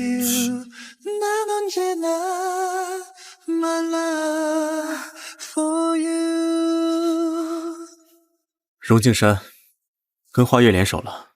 哎，联手这个词用的可不对啊！以我那便宜妹妹的智商，收编更恰当一点，用词要严谨。好，我下次记得了。不过，荣敬山联合花月搞这么一出，是为了干什么呀？难道就是为了看你未婚妻被表白，而你无动于衷，来验证我们是在演戏？无动于衷，有可能是因为没感情，也有可能是因为觉得失了面子。我觉得我花颜的绯闻明天就要满天飞了，而你荣家家主对待我这个让你丢了面子的未婚妻一定是失望至极，然后我俩从此决裂，不死不休。然后我未婚妻的娘家在无奈之下就只能站队荣家二爷，至此彻底决裂。荣旭，怎么了？你居然会开始接我的玩笑话了，有进步呀！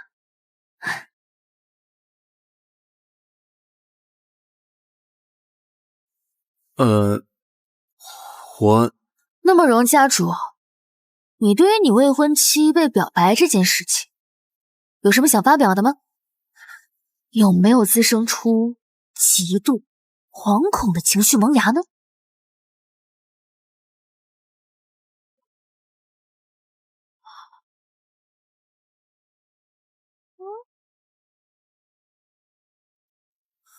哎，算了，胆小鬼，肯定没什么想说的，我先去休息了。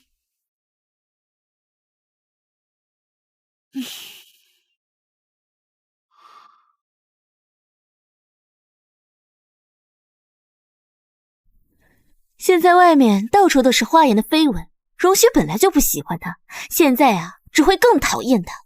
他们俩解除婚约，势在必行。到时候你就能如愿嫁给荣旭。到时候家主夫人可就是我，所有人见了我都得毕恭毕敬。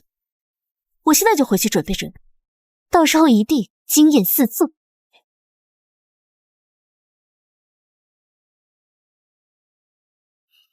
蠢货！荣旭因为自己的原因导致荣氏的股价变动，在这个时候再做出砍掉产线的大规模结构变动，董事会是绝对不会答应的。而我就能趁这个时候截停荣旭经手的新产线，重新掌控公司。荣旭，1周以后的董事会，你还能不能当家主？由我说了算。啊，荣旭，你什么意思？是不是不想过了啊？怎么了呀？这是？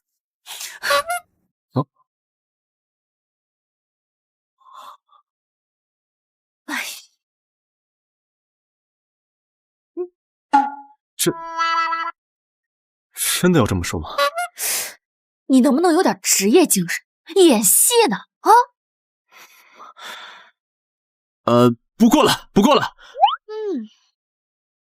荣旭，就因为我让你失了面子，你就要赶尽杀绝，是不是？啊？你这样合适吗你？喝点水。谢谢啊。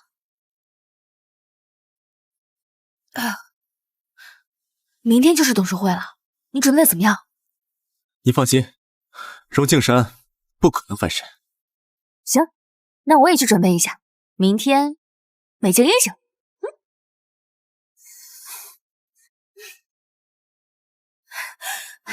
好，荣旭，那就听你的，不过就不过，明天我们就去退婚。哼！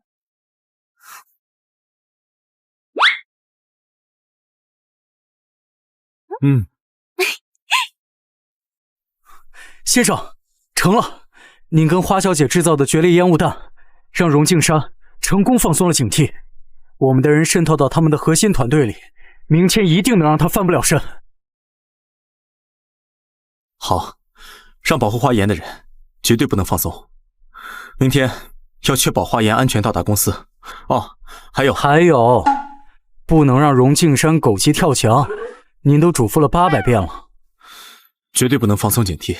明白。但是先生，既然您这么担心花小姐，为什么还要答应她，让她参与到您一直以来的计划里呢？她是荣家一份子。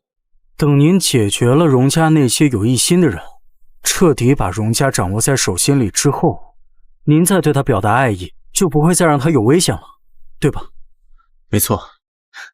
先生，您之前都不会理会我这些调侃的，今天竟然……我生在荣家，虽然多有禁锢，但是因为无欲无求，一向也是游刃有余。只是他的到来，让我不再想兵行险招，总想着稳妥些，再稳妥些，去护他周全。但实际上，他是能够与我并肩前行的人。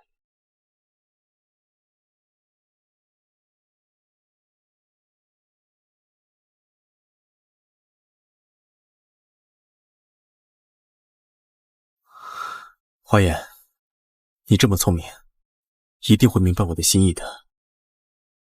等明天一切都结束的时候，我就会告诉你，你一直想要的那个答案。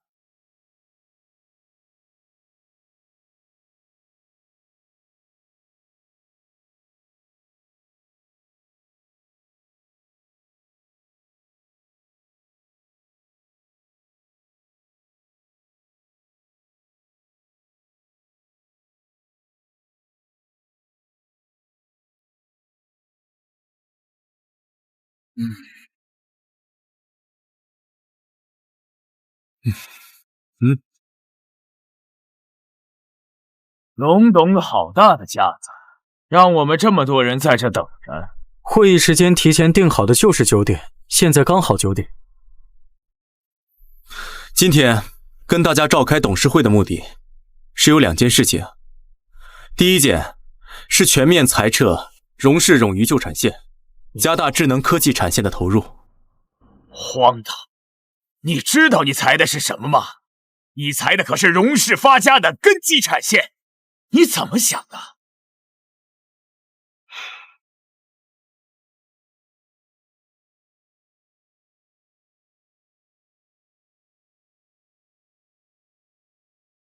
各位手中的是产业近几年来具有代表性的部门财务状况，从几年前开始就入不敷出。我不知道荣氏有什么理由养着这么一群废物。阿旭，你还年轻，产业的盈利与亏损是要根据风向调整的，你不能盯着眼前的这点得失。是啊，荣董。是啊，阿旭。你也不能因为你想推进自己的项目而砸了你眼前这些叔伯的饭碗吧。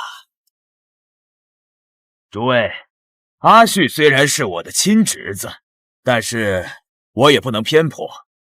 因为阿旭个人原因导致的股价亏损，他不但不想办法来提升荣氏的股价，反而还一心想要揽权，裁撤掉荣氏发家的根基产线，实在不像话。荣董，这事儿你做的确实有失分寸，家里的事儿闹到台面上，让人看笑话。是啊，荣董。作为荣氏的股东，我提议进行新一轮的投票，选举出新的董事长人选。我不能让大家的心血都毁在一个毛头小的手里。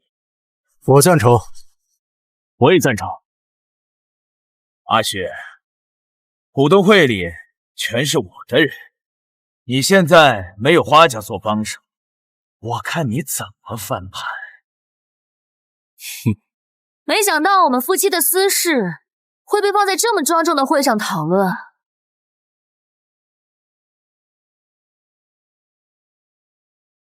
他们是在演戏，根本就没决裂。冒昧参会，实在是我一个本分的小女子，背不了这么大一口锅。你什么意思？荣二爷，您身边的人没有告诉您，荣氏股票波动是因为荣旭带头牵领的智能科技产线开项，股民信心大增，导致了股票涨停。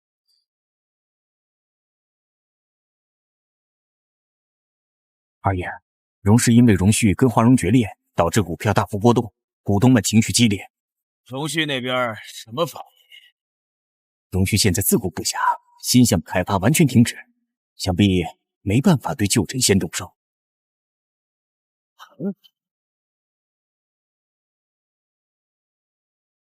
你背叛我！哼！二爷，您说笑了，我一直都是荣先生的人，何来背叛呢？哼！哈哈哈，好。既然股价证明了阿旭的决策是正确，我没有什么话好说了。各位，我还有事先走了。二叔，别着急啊。这第一件事是裁撤产线，第二件事是关于你的。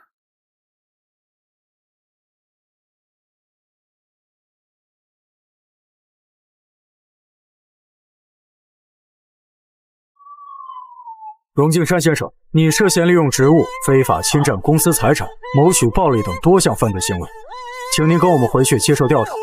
别动我，我自己会走。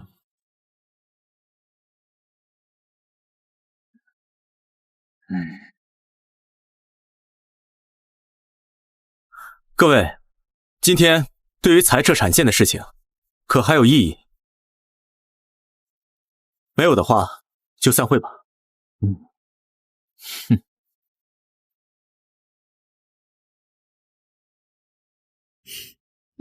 你看什么呢？看你啊。我好看吗？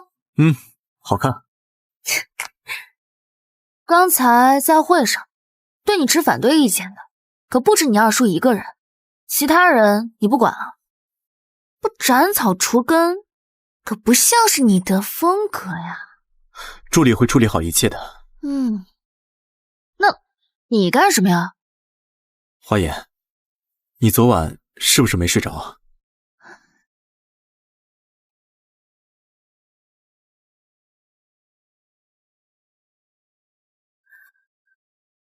花颜，我想说，我相信阿旭，我们都让花颜给骗了，他一直在演戏。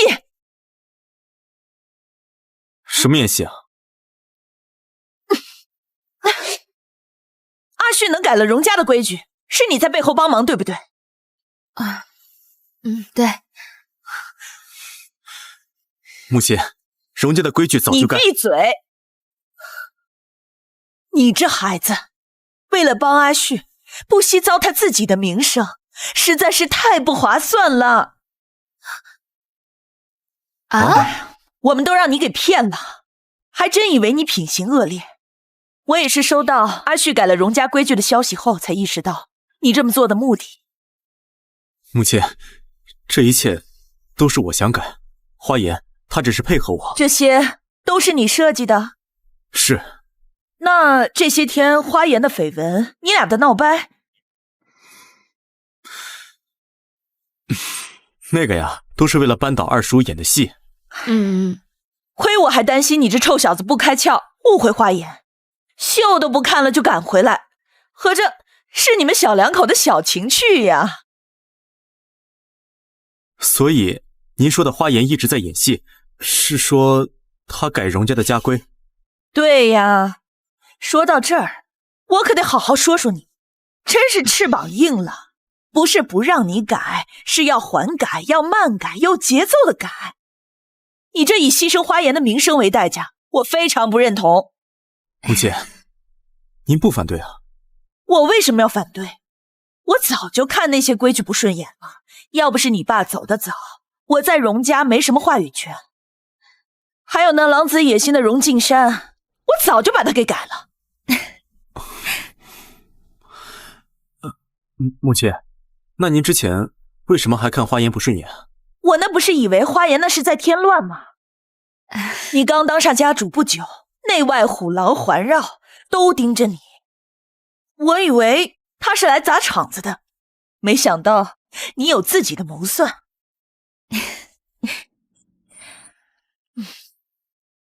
花颜，你是个有本事的孩子，但怎么能糟蹋自己的名声去陪他胡闹呢？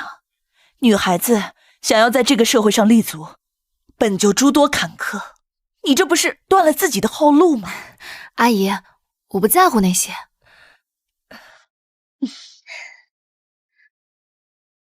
名声只有在一无所有的时候才是需要维护的。当站在权力顶峰，自然会有人替你赚血。先生，因为二爷早期滥用职权，在核心岗位安插自己的人，向下渗透较多，所以现在职位空缺也比较多。人力资源部门已经在加班加点补位了。我这个好二叔，在背地里干的好事，都快把荣氏漏成筛子了。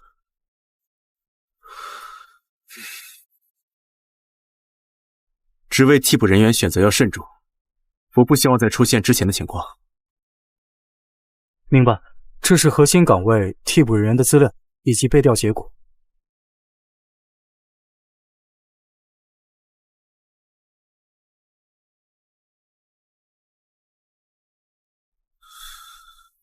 核心岗位替补人员，其中有3个都有过在图迷科技公司任职的经历。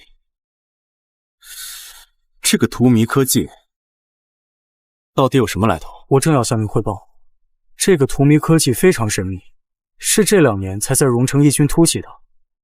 背后的控股人据说是荣城本地人，但还没有充分证据证明。让手下的人多注意这个图迷公司。好，那这3个候选人留下来。是。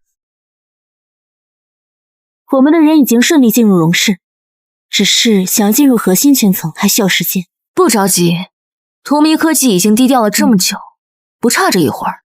荣氏内部大洗牌，给了我们安插人手的机会，只是我不明白，为什么要让其中3人特地表明曾任职于图迷科技里？以荣旭的手段，会连区区几个职员的背景都查不出来吗？越是藏，越是会引起他的怀疑。不如真假参半，大大方方的显露，反而能打消部分怀疑。让他们不用着急，荣氏本来就是最难啃的骨头，我们有时间慢慢来。好。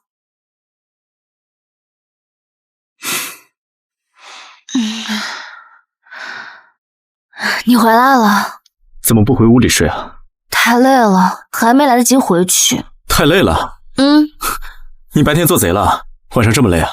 荣熙啊，我发现你现在越来越不争气了。为什么？你现在花里花气的，要不你改个姓得了？姓花？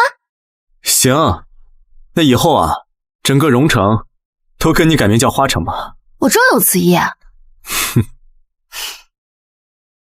看来你白天真是累坏了，现在啊都开始胡言胡语了。我给你按摩一下吧。转过去。荣旭啊，你知道我最近在干什么吗？在干什么呀？在玩一个游戏。什么游戏啊？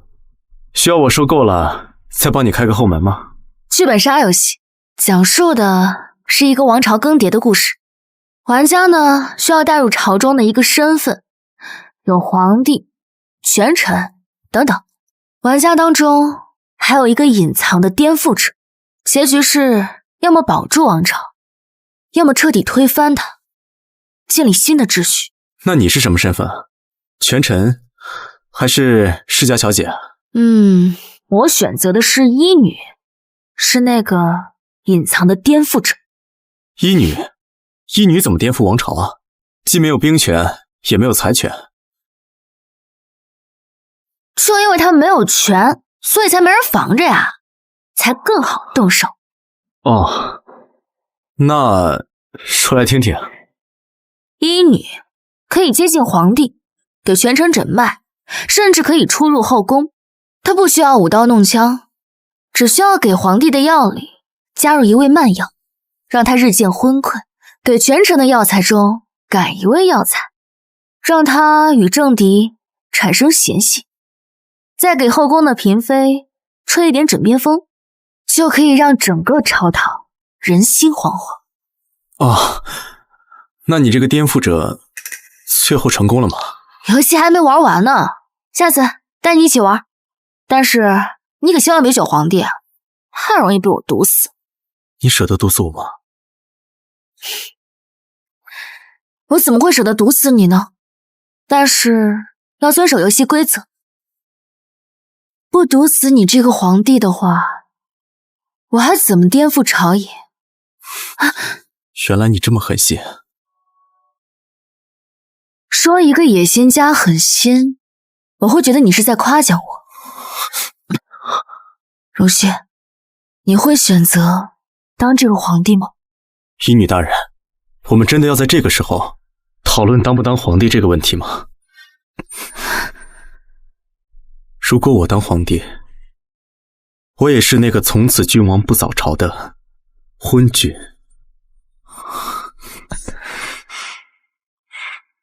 玩家当中还有一个隐藏的颠覆者，结局是要么保住王朝，要么彻底推翻它，建立新的秩序。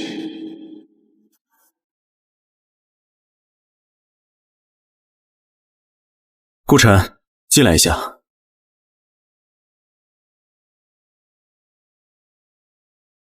先生，你有事找我？最近新进公司那批人表现怎么样？一切正常，几个核心部门的储备人员考核成绩都很优异，考察期后可以安排他们进核心部门任职。一切正常？对。先生，您是对他们不放心吗？要不我先把他们安排到边缘部门平息过渡。不用了，按照正常晋升就可以了。另外，密切关注那3个在荼蘼科技有过任职经历的人。好，我会安排专人跟进的。还有啊，再加派一批人，跟进所有荣城与荼蘼科技合作的项目，务必要挖出他们的实际控制人。是。霍言，你凭什么打我？别以为你进了荣家就可以在花家作威作福，你别忘了你们还没有结婚呢。怎么，打你我还需要挑日子吗？别以为你之前干的那些破事没人知道。我告诉你，就算我现在还没有正式嫁入荣家，那我也是花家的正牌大小姐。这男人都是3分钟热度，等到时候荣旭玩腻了，看你这个花家正牌大小姐还怎么嚣张。哟，你这是在诅咒花家和荣家的关系迟早破裂呀！呵呵，你可真是爸爸的好女儿啊！你胡说什么？我不是这个意思，爸爸，我不是这个意思。我看你就只是把自己的心里话说出来了而已。你闭嘴！哎呀，好了，别吵了。你看看你们，哪儿还有一点淑女的样子？哎呦，爸，是花颜他先找事的。哎呀，你闭嘴吧！快回屋去，好好反省反省。哼。依呀，月月还小，你不要跟他计较。爸爸答应你，日后啊一定会对他严加管束。希望你说到做到。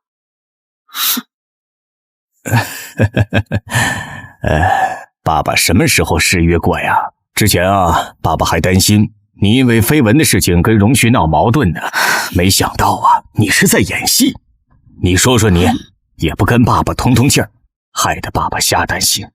您就直接说吧，这次把我叫回家，到底什么事儿？还是你最懂爸爸。那我就直说了，花甲虽然是进入了荣家的新项目，但始终在外围打转，接触不到核心的内容。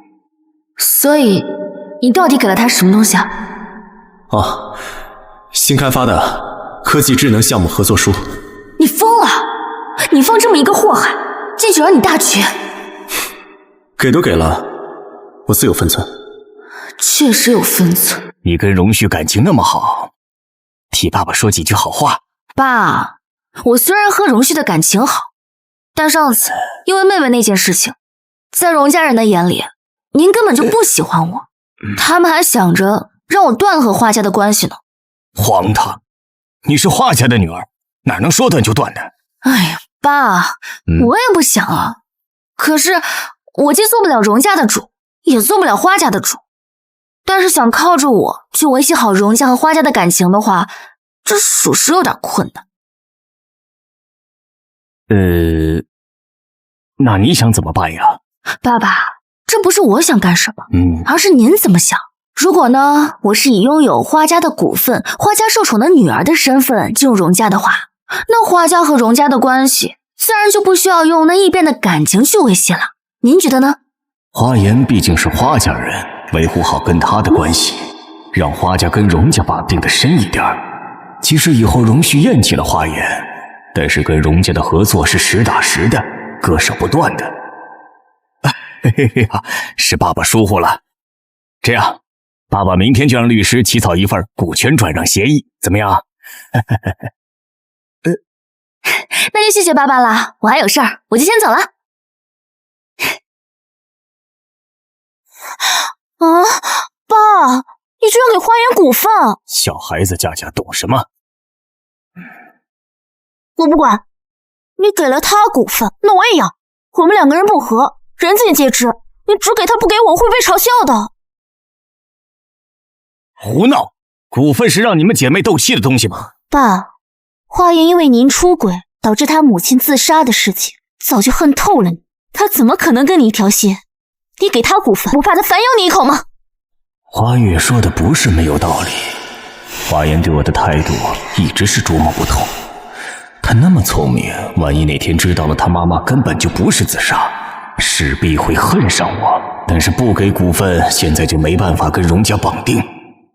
爸，您只要把股份给了我，你想让我干什么我就干什么，我肯定比花言听话。给他股份，让他跟王家联姻，王家也能算作我的保障。就算花言知道了真相，王家肯定不会反水，毕竟当年的事，王家也参与了。哎呦，爸爸！好，给他也给你。谢谢爸爸，就知道你对我最好。月月呀，股份也不是白给的。您这是什么意思？你呀，也到了适婚的年纪了。爸爸给你物色了一门亲事，对方呢是王家的长孙。这王家呢，在荣城的根基是很厚的，你嫁过去啊，不会受委屈的。爸爸，谁不知道王家的长孙是个只会吃喝嫖赌的废物？你让我嫁给他？我不嫁。这王家呀，在荣城的声势是大不如前，但是他在荣城的人脉是盘根错节。那个王尚再不济，他也是王家名正言顺的继承人。你嫁过去，不但能拿到股份，也能帮衬家里，这是你身为花家女儿的责任。可是我……哎，好了，你的身份毕竟名不正言不顺，嫁到王家也算是高攀了。你呀，要明白爸爸的苦心。好了，爸爸明天就起草股权转让协议，这些天呢，你要安分点儿，不要再给爸爸惹事了。哎，老东西，得了便宜还卖乖。姐，到手了。不错，果然聪明。我一条消息就知道我想干什么。爸爸，这不是我想干什么，而是您怎么想。如果呢，我是以拥有花家的股份、花家受宠的女儿的身份进入荣家的话，那花家和荣家的关系自然就不需要用那异变的感情去维系了。您觉得呢？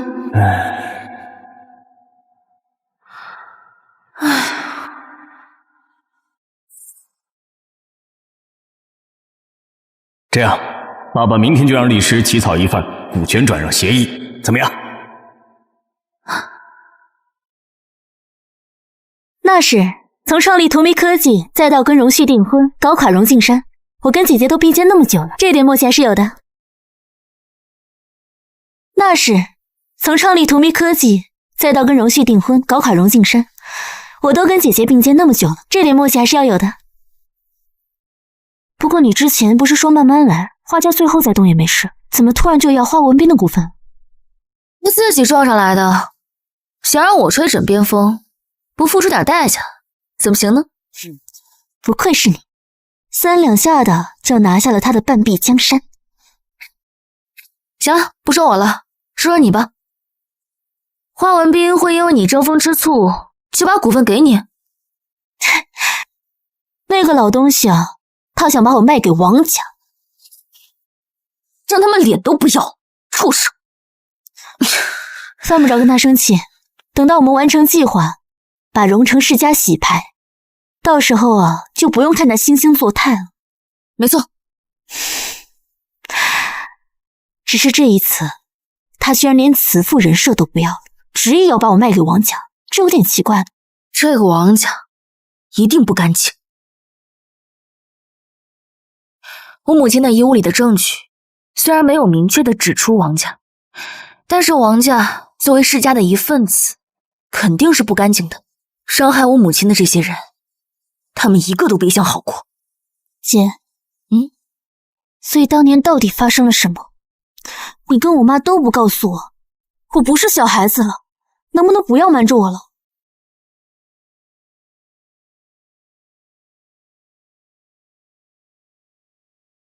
小月，当年的事情，是我对不起你和月姨。杜小姐，我不知道文斌他有家室，他跟我说他是未婚，我又有了月月，我才跟他回来的。我真的不是有意要破坏你的家庭，对不起，我现在就去带着孩子离开。慢着，秦小姐，你现在还有工作吗？没有，自从怀孕后，花文斌就让我把工作辞了，安心养胎。既然现在没有工作，就留下吧，至少保证孩子的安稳生活。你不怪我，你也是受害者，我该怪的难道不是在背后隐身的男人吗？花文斌的德行，我比谁都清楚。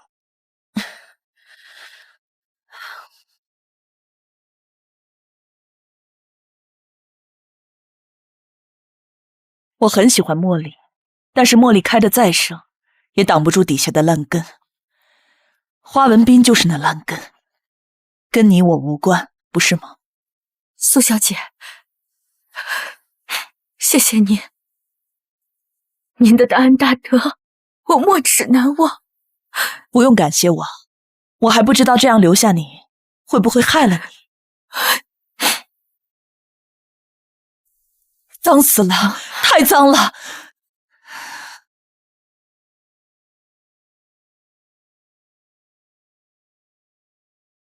真是太脏了！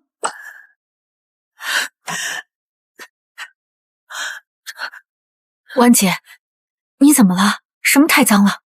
小月，婉姐，你怎么了？什么太脏了？小月，我拜托你一件事好不好？婉姐，你说，这些世家就是吃人的泥潭，一旦踏进去，就别想干净着出来。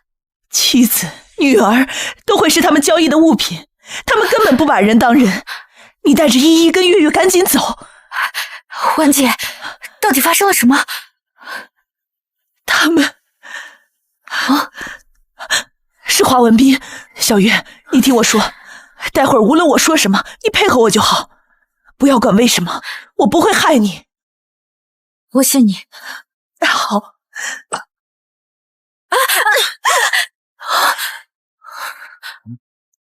你在干什么？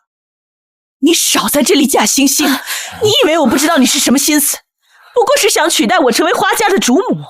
我告诉你，不不可能！你自己没本事，还不让别人上位，难怪文斌厌恶你。你说什么？看看你，哪还有一点花家主母端庄的样子，简直就是个泼妇！你泼妇？华文斌，你就是畜生！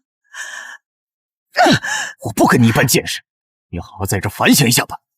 走。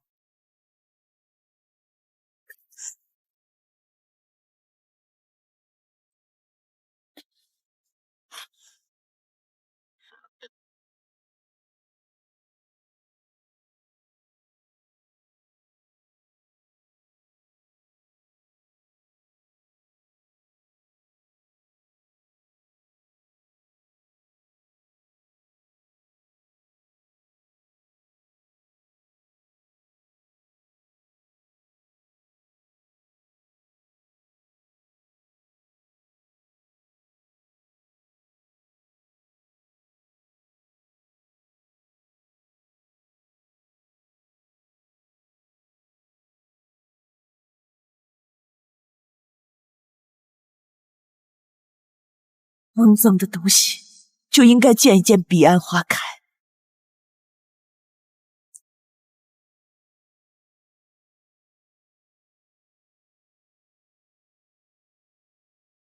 景月，苏婉有没有跟你提到过什么？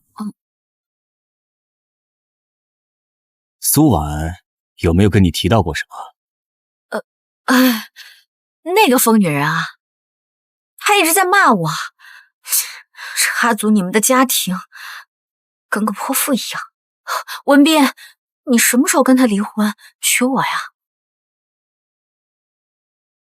放心吧，她碍事的时候不多了。这什么意思啊？没什么，时间不早了，你早点休息吧。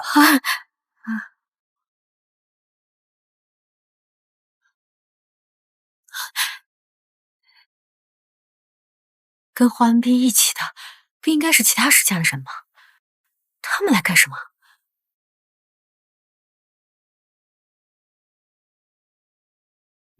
他知道的太多了，不能留了。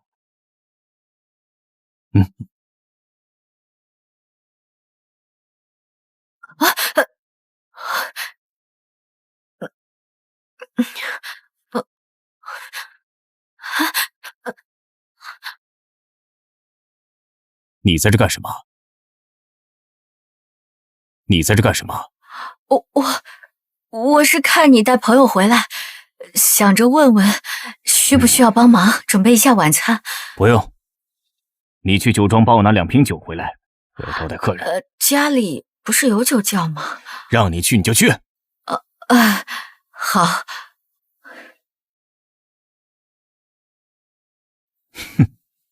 放心吧，他碍事的时候不多了，他知道的太多了，不能留。不好，晚间有危险。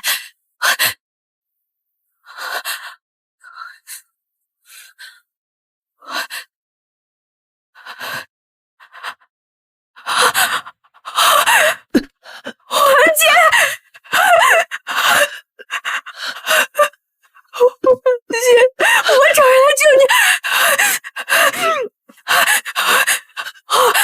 我打120，我打120。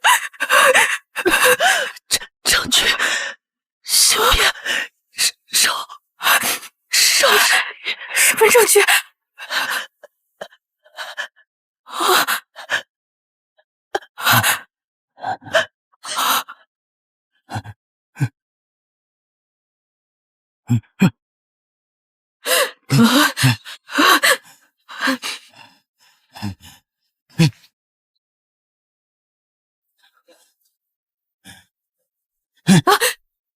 他跟你说什么了？他说我这辈子都当不上华家主母。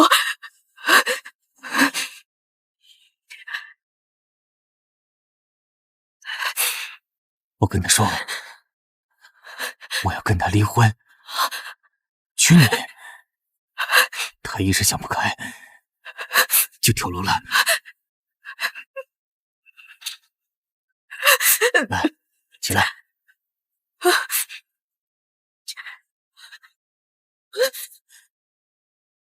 听着，发生这一切，归根结底，都是因你而起。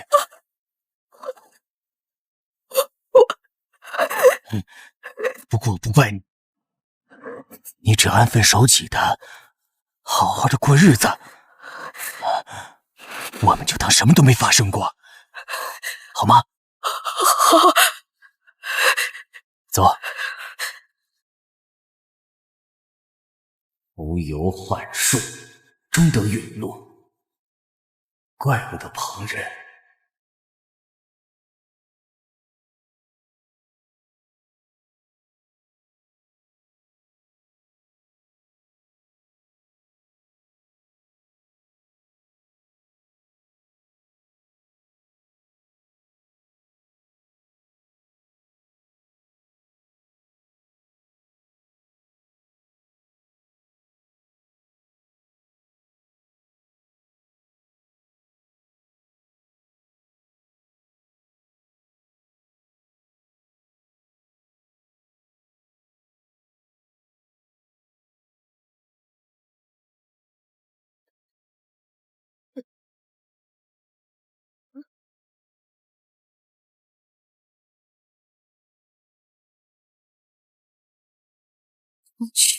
芯片，首饰里。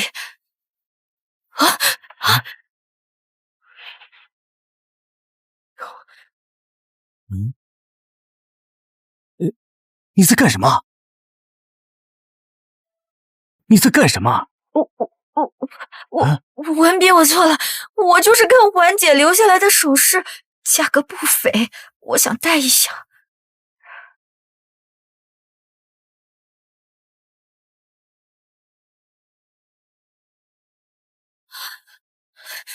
死人的东西，你也不嫌晦气。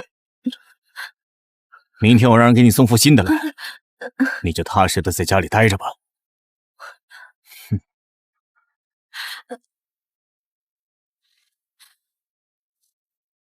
他是不是发现了什么？婉姐拼了命藏起来的证据，绝对不能让他发现。自从那天晚上去拿首饰后，花文斌就一直明里暗里的试探我，婉姐死前到底有没有跟我说过什么？他应该是怀疑上我。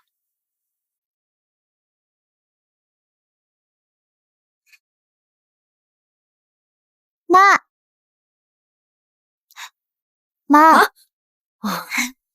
妈，你叫我回来干什么？月月，你爸爸这几天有没有找你啊？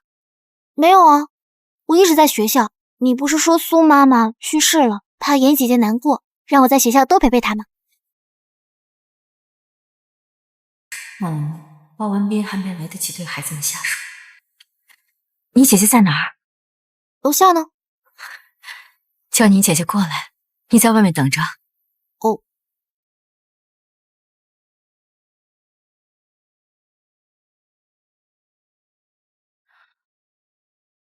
月姨，您找我是有什么事情吗？依依，过来，月姨有2句话要跟你交代。好孩子，月姨知道，婉姐去世以后，你一定会很难过。最近外面的人都说，都是因为我，你妈妈才跳楼的。你会怪月姨吗？月姨，这不关你的事。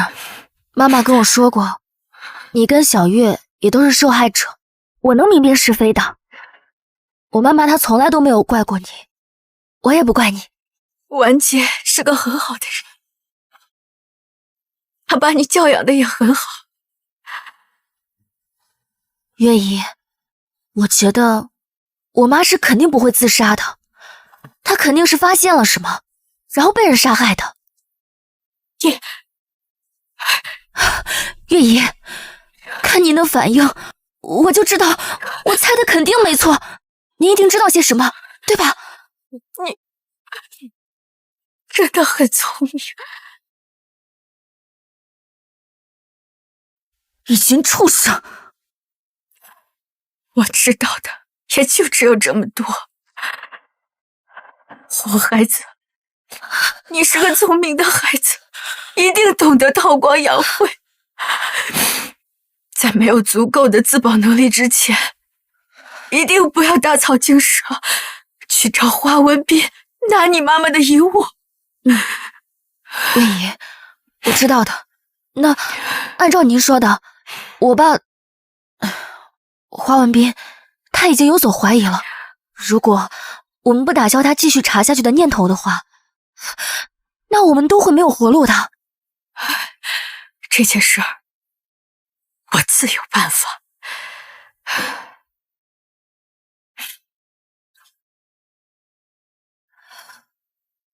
你是个孤女，自从被花文斌哄骗后，也没了工作，只能迂腐于他。这张卡是你妈妈这些年明里暗里对我的帮助，现在我把它交给你。月姨，这我不能要。你拿着。你要想帮你妈妈报仇，就必须得有你自己的势力。这些原本也是你妈妈的。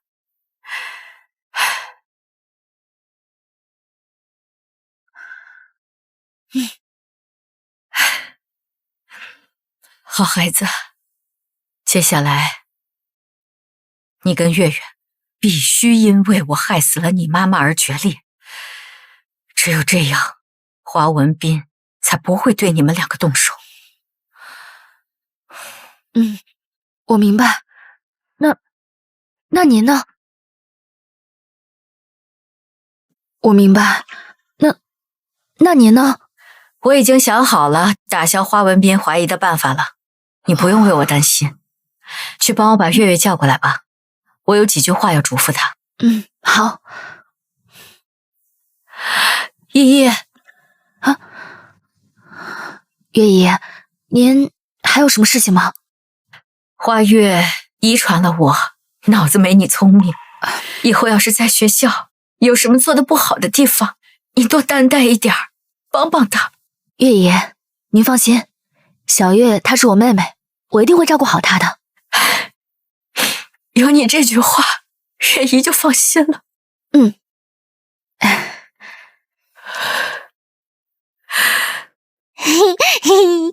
妈妈，月月，接下来妈妈说的每一句话，你一定要死死的记在心里，知道吗？妈，你这是怎么了？你别管，你只要牢牢记住我说的话，知道吗？知道了，你说吧。保护好花颜，辅佐他，但是在明面上要让所有人都认为你们已经决裂了。你讨厌他，因为他你只能做私生女。为什么呀？为什么呀？你别管那么多。哦，行吧。那你呢？妈妈有一些事情要做，只有这样才能保护好你们两个。什么事啊？到时候你就知道了。妈，我怎么觉得你奇奇怪怪的？要不我们离开花家吧？我觉得你不开心，我们带上姐姐一块离开。傻孩子，说什么话？我们走不掉的。妈，你说什么？没什么，你一定要记得我说的话，知道吗？知道了。妈，学校还有事儿呢，我得跟姐姐一块回去了。以后不能再叫姐姐了，我说的话你记住了吗？记住了，记住了。那我先走了。月月，怎么了，妈？没什么，我只是想再看看你。哎呀，等我放学回来让你看个够啊！再来。婉姐，我是你死亡的见证者，只有我死了，华文斌才会放心，不再调查我们。你藏起来的东西也不会被他找到。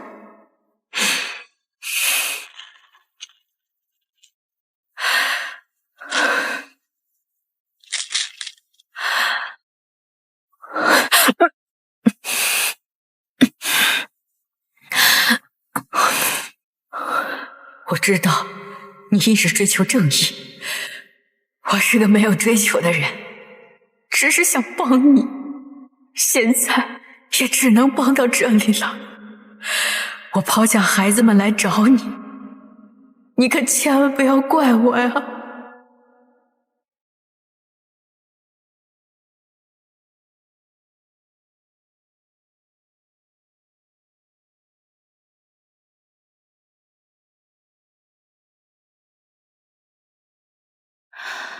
抱歉，当初没发现月姨的意图。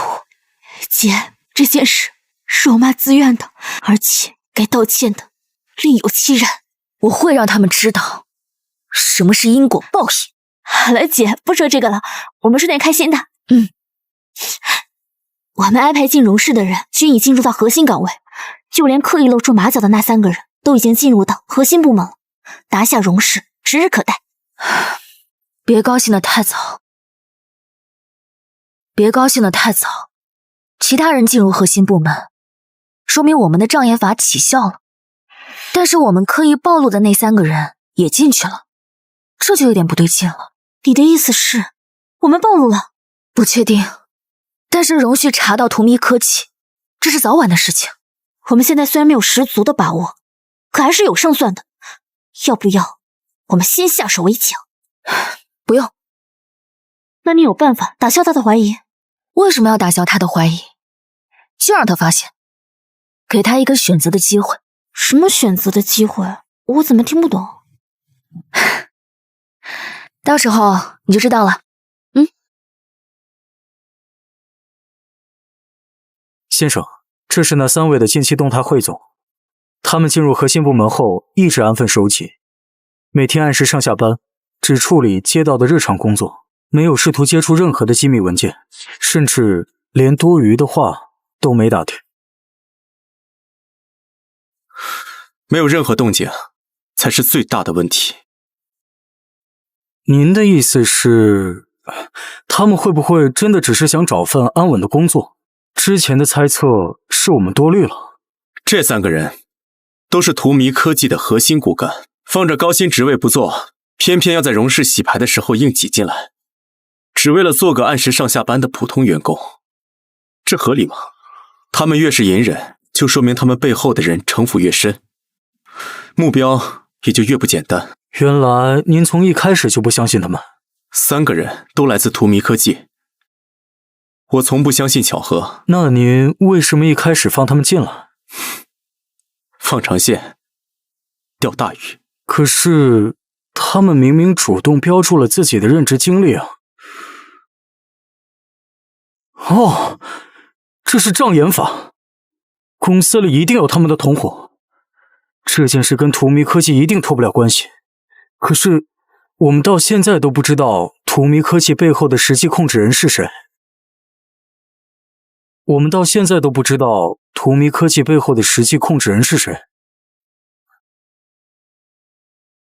再玩一个游戏。什么游戏啊？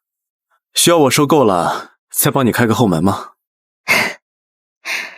剧本杀游戏，讲述的是一个王朝更迭的故事。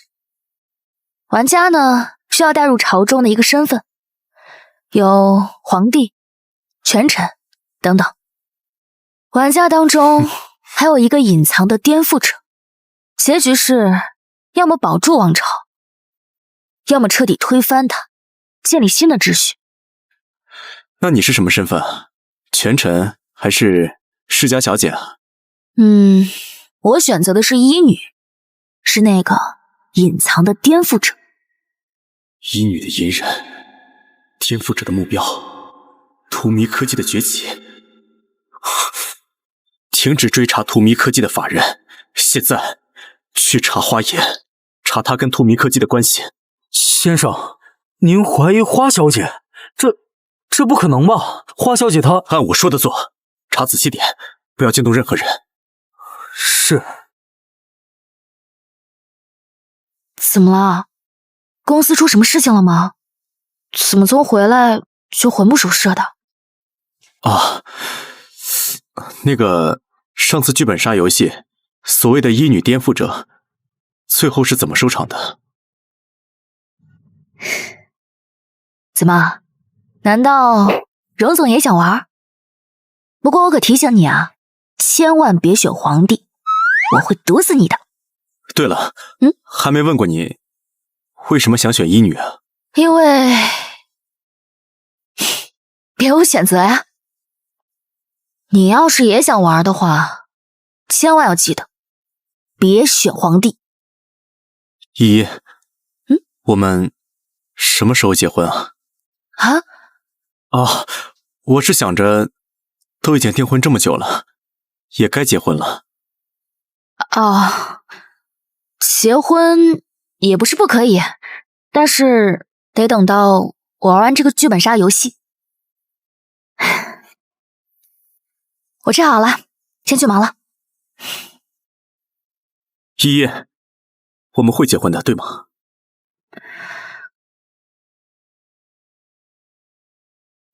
先生，按照您说的，从花小姐入手，查到了，花小姐真的是荼蘼科技实际控制。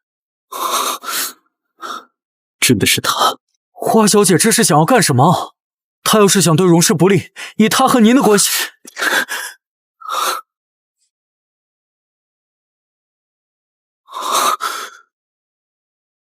她不是要对荣氏不利，她是要洗牌荣城，当那个医女颠覆者，建立新规则。这也太疯狂了！你先出去，告诉任何人，谁都不许进来。是。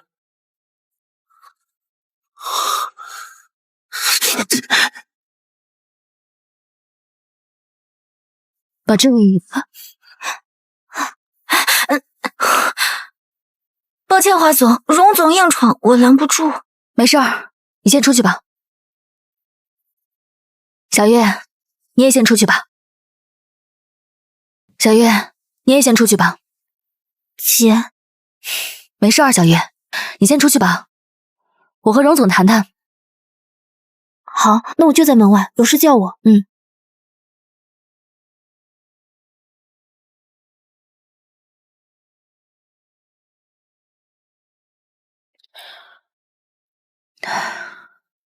看来你已经都知道了。不是你故意让我知道的吗？有3个都在荼蘼公司有过任职经历的人，同批入职，这么拙劣的障眼法，不就是为了引我去查吗？你说的很对。荼蘼科技创立在荣家和花家联姻之前，我们第一次见面，我故意的，帮我扳倒二叔，掌控荣家。这都是我，所有的一切都是我的设计。所以，我一直都是你的枪手。为什么是我？荣家是世家之首，而你是荣家的家主。闭嘴！不要再说了。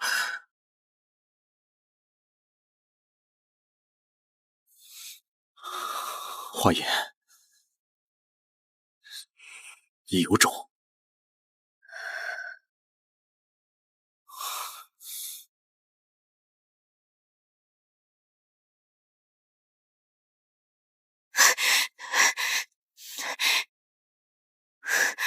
姐，你这是干什么呀？我们费了多大的功夫才把那3个人安插进荣氏的核心部门，你怎么就这么自爆了呢？这不等于前功尽弃了吗？小月，打仗靠的不是武力硬碰，而是算计人心。我听不懂，亮出自己的底牌，怎么就还说算计了？荣旭他不是傻子，他迟早会查到我们身上，还不如自己告诉他。那你就不怕他生气了，然后对付我吗？毕竟他才是世家的人。我喜欢他。啊？好好的说这个干什么呀？你是准备打感情牌？但我们的开始是彼此利用。我希望我们能有一个新的开始。可我们不是要洗牌世家吗？不冲突。我喜欢他和颠覆世家并不冲突，这一切都看他自己的选择。看他是想当那个被颠覆的旧王朝，还是改变新规则的同路人。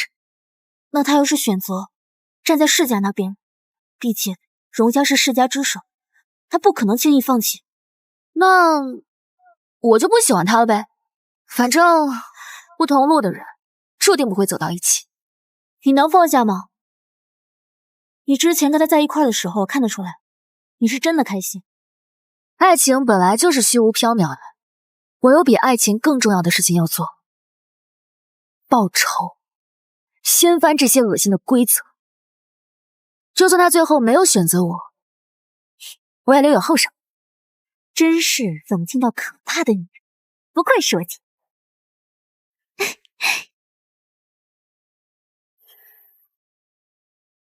先生，既然我们已经知道了荼蘼科技背后的人是花小姐，我们要采取什么行动吗？先按兵不动。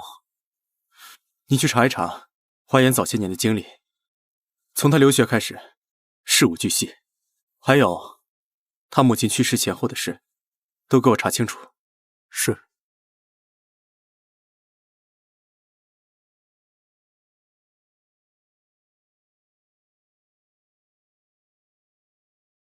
啊，家主，您回来了，晚饭热在锅里，我去给您端出来。屋里为什么不开灯啊？花颜呢？是花小姐今天下午回来收拾了行李，说是您可能不想看见她，就先搬走了。不过她特意叮嘱我跟您说，您要是有什么需要帮忙的，可以随时联系她。家主，您跟花小姐是吵架了吗？您别怪我多嘴，我都看在眼里，您跟花小姐是真心喜欢彼此的，有什么话都好好说，千万别冲动啊。行了，你先下去休息吧。是。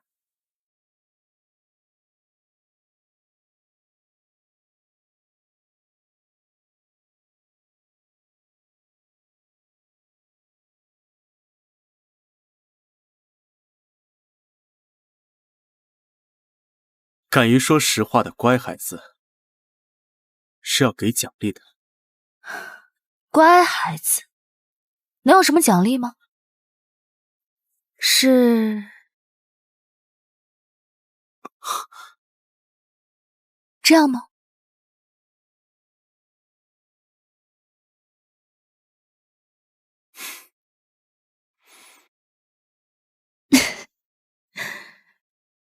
你这个人还挺有趣的，等本小姐退了婚，会来找你的。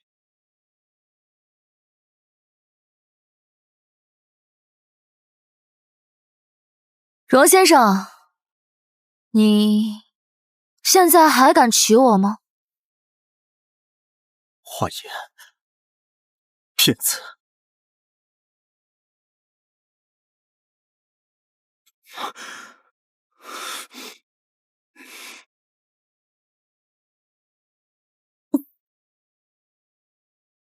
阿旭，你这是怎么了？喝这么多酒？母亲，我好像犯了错，我爱上了一个骗子。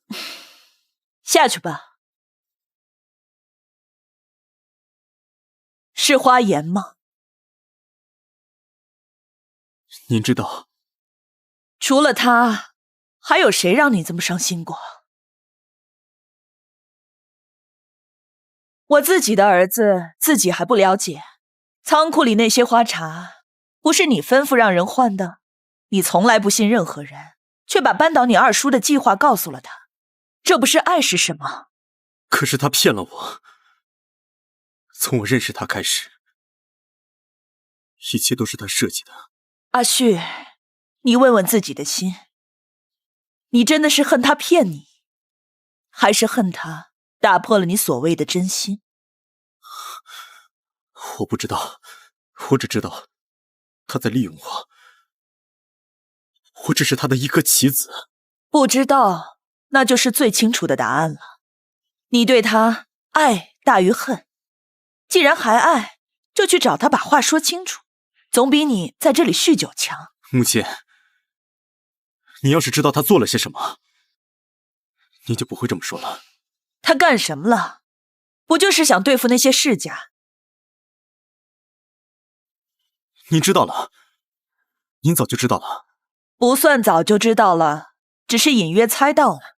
从他第一次来到家里，我就觉得这姑娘不简单，那股子想打破常规的劲儿，跟你父亲当年一模一样。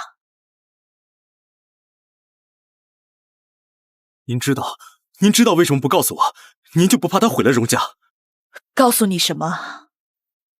告诉你那些世家有多肮脏，告诉你你父亲的死根本不是意外。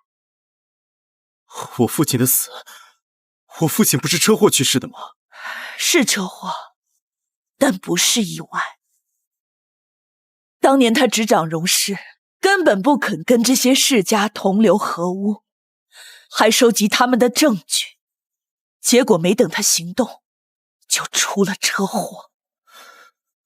这事儿爷爷也知道。他不仅知道，还亲手参与了，就是为了他巩固他所谓荣家的地位。那时候你还小，我没有能力和你强势的爷爷争夺你的抚养权，只能看着你被他培养成他所谓合格的继承人，教你如何跟那些世家周旋妥协。这些事情您从来没跟我说过。你父亲不想让你过早的沾染这些黑暗，我也不想。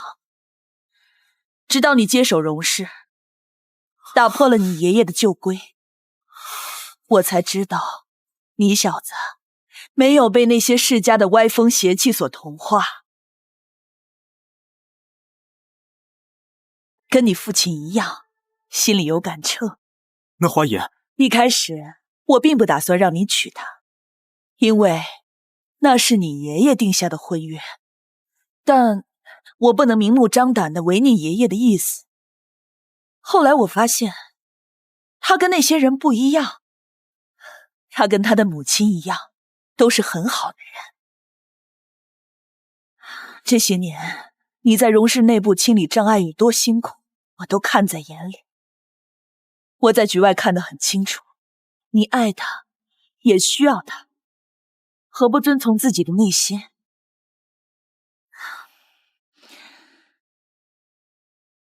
母亲尊重你的选择，但也希望你是发自内心的。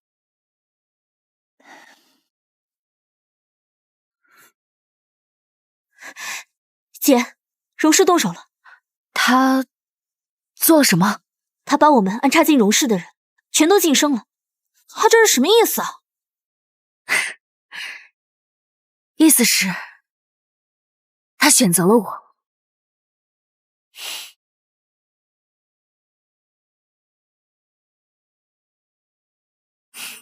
我回来了。谁让你回来的？我妈没跟你说吗？这里不欢迎你。行，那我走。看来是我会错意了，打扰了。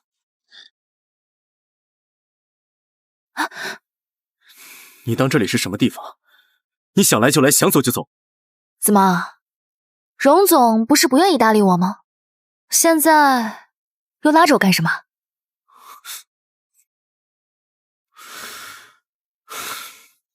你是因为我把你那些人都晋升了，所以才回来的，对不对？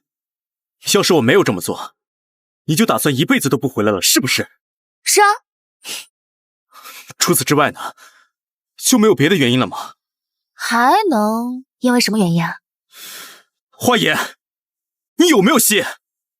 荣熙，其实，在接到你晋升他们的消息之前，我也很紧张。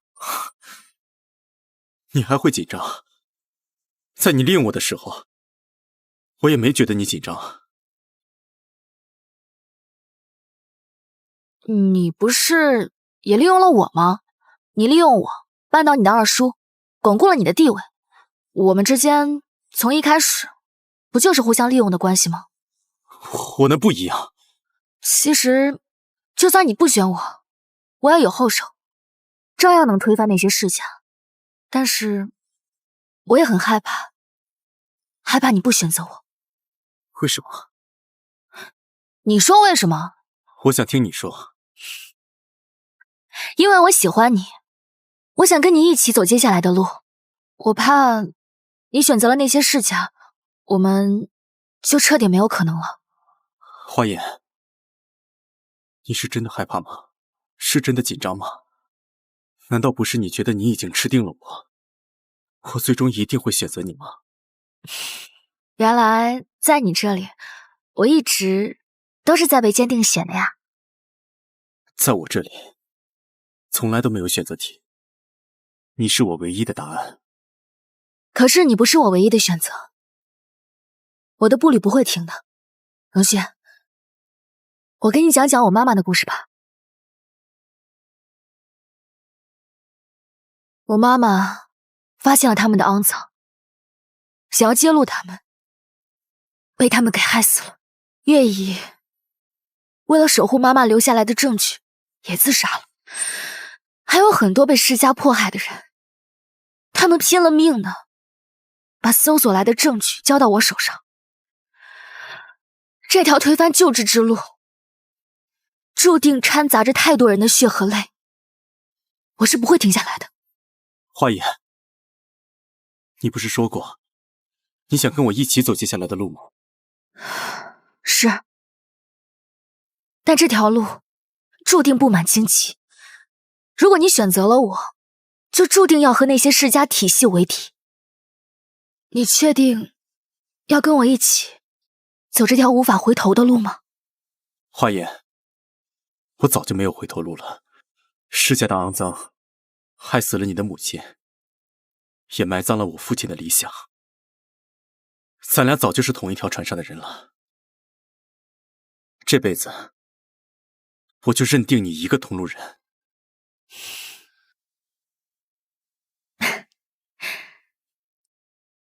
好，那就让我们一起把那些见不得人的东西披露在太阳之下，让荼蘼花开。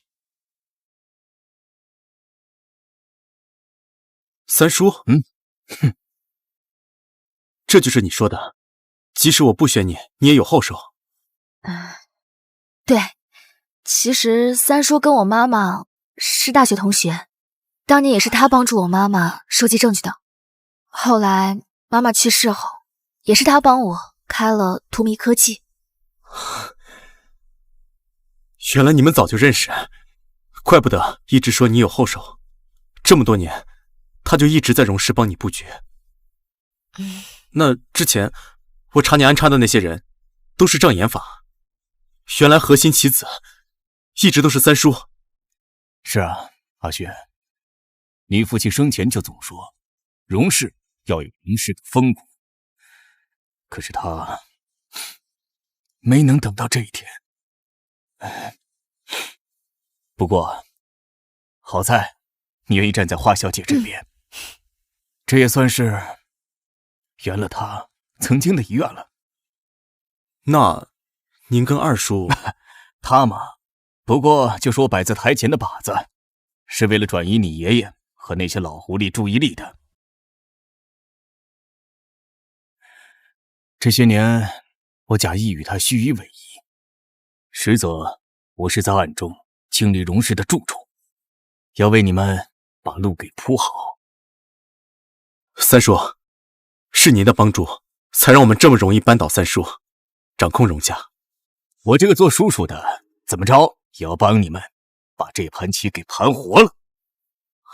不过我能做的也就这么多了，接下来的路还要靠你们。三叔，你放心，我不会让你失望的。那我们就开始吧。荣城有5个世家：荣、王、花、孙、刘，其中孙家和刘家又与王家是姻亲关系，隐隐有以王家为尊的架势。那我们第一个目标就是王家。这个王家早年靠倒卖古董发家，后来又靠着联姻洗白，表面上做着文化产业，暗地里还是做着走私文物的勾当。我妈当年查到的证据里，就有他们与境外团伙交易的证据。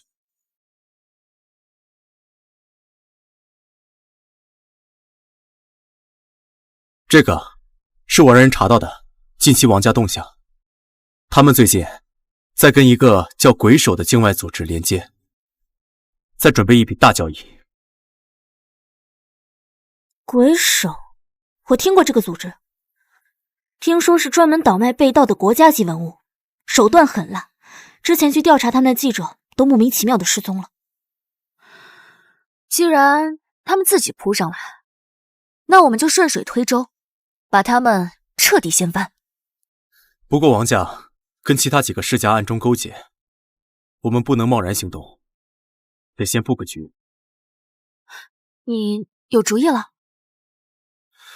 我已经让顾晨联系了文物局和警方，只要能拿到他们的交易证据，再加上你母亲之前留下的，就能把他们一次锤死。只是他们肯定会有防备，所以我们需要有人潜入仓库，拍下交易过程。我去，我之前学过侦查和潜入，一定不会被他们发现的。好，那你一定要注意安全，我会派人接应你。明白。那姐，那我干什么呀？你拿着股份回花家，花家需要换一个领头人了。等顾晨拿下王家，孙家和刘家势必会反扑，到时候你需要让花家和荣家站在一起。好，我现在就去。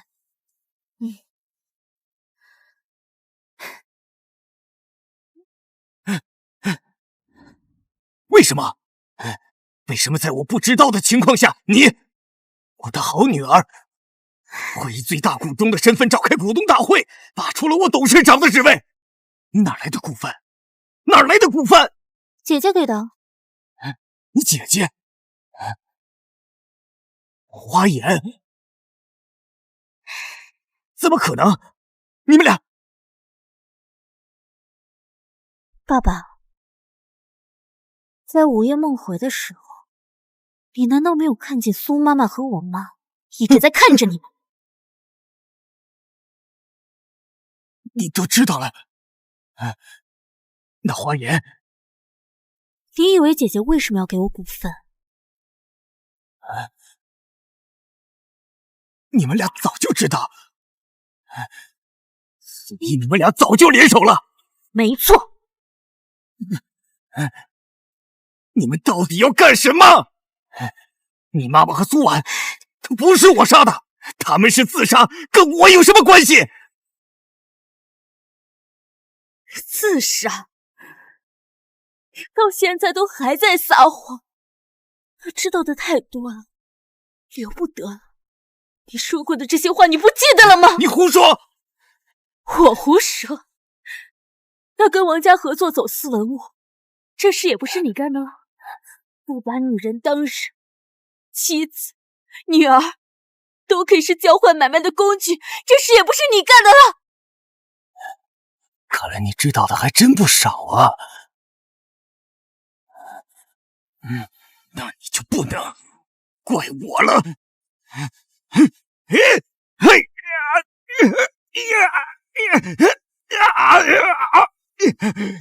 早就知道你是个渣男，我怎么可能对你毫无防备？这下好了，你蓄意杀人的证据也有了。我是你爸爸，我是你爸爸，你怎么能这样对我？你配吗？当年你把苏妈妈的遗物藏起来，威胁姐姐嫁入荣家，后来又想把我嫁到王家换股份，这么多年，你什么时候尽过做父亲的责任啊？我叫了你这么多年的爸，真是恶心死我了。不过呢，你放心，姐姐现在忙着跟荣旭处理王家的事情，没空见你。你也不用太过心急，等你进了监狱，有的是时间好好回一回你这辈子干过的龌龊事。太子，放开我！你这个逆女！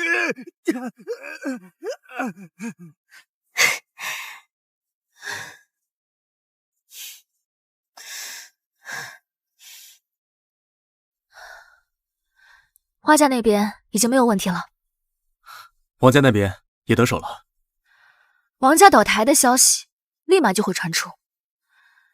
整个荣城的世家圈子里，最慌的应该是孙家和刘家，他们跟王家有30%的资金往来。王家一倒台，他们的现金流已经出现了缺口。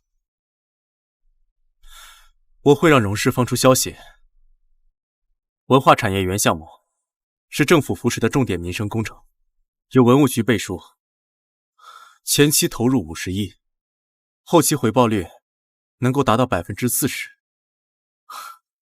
刘建业和孙振海都是出了名的贪利，肯定会动心。光是有诱饵可不够，得有双重保险，把王家和刘家还有孙家的资金往来明细匿名发给他们的财务总监，这样他们就会以为我们要对他们动手，反而会急于找到新的资金增长点，主动跳进我们的陷阱。我会让荣氏拿出10亿作为诚意金，再让银行那边松口，给他们提供高额贷款担保。他们现在急于证明自己的实力，一定会孤注一掷，把能动用的资金全部投进来。把资金监管账户放在我们控股的第三方银行，一旦他们的资金到账，立马冻结其中的60%。理由是前期项目审核未通过，需暂缓拨付。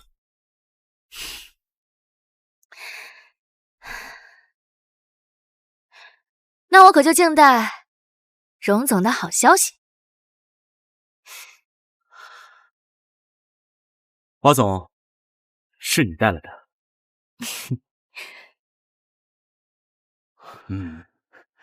各位，鱼已入网，资金冻结完毕。好，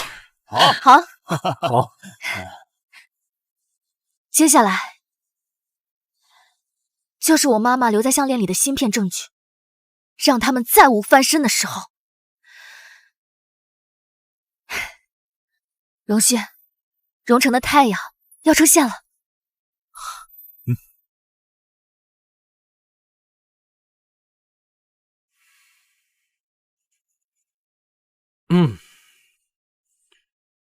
先生跟夫人感情很好，我知道，他们之间容不下别人。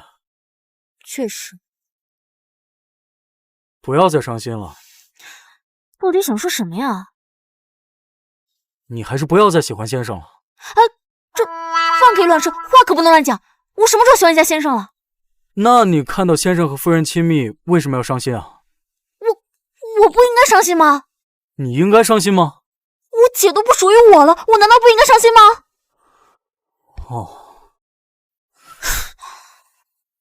你维护你家正主的样子，特别像那个什么毒唯，但我不是。对，就是那个词，就是毒唯，还说你不是。我一个我姐的死忠粉都不知道这个词，我可是 CP 粉。好冷的笑话。我说真的，你看先生为了夫人，宁愿跟整个世家为敌，夫人明明可以自己搞定一切，偏偏要等先生去做选择，这就是双向奔赴啊！你可以考虑转粉级，可他们真的不踩雷，比你的唯粉有意思多了。我去，你个 CP 粉在我唯粉面前踢脸开大！我这是为了你好，唯粉容易伤心 ，CP 粉天天吃糖。打住！我就告诉你了，我就不愿意吃别人的糖，我就喜欢吃自己的，喜欢吃我跟我姐的。从今天开始，我不仅要当唯粉，我还要当毒唯。我姐去哪儿我就去哪儿。哎，哼，你不管管他？管什么？他说的又没错。毒唯没有好下场啊！你37度的嘴里怎么能说出那么冰冷的话？我 CP 粉才没好下场！你这个女人怎么那么斤斤计较？这个你就谦虚了吧？我还会向你多学习学习。那我就对你不客气了。来呀，互相伤害呀！你的毒唯正主早晚要结婚的，结了婚还能离婚呢？耍狠是吧？你磕的 CP 早晚必。你不管管你妹妹？管什么？他说的又没错。你听听，他说的像话吗？啊！对家正主，放开我姐姐！先生，你放心，我誓死守卫你跟夫人的爱情。好小子，回去给你涨工资。走。放开我的姐姐！会让你见识到毒唯的力量的。哼。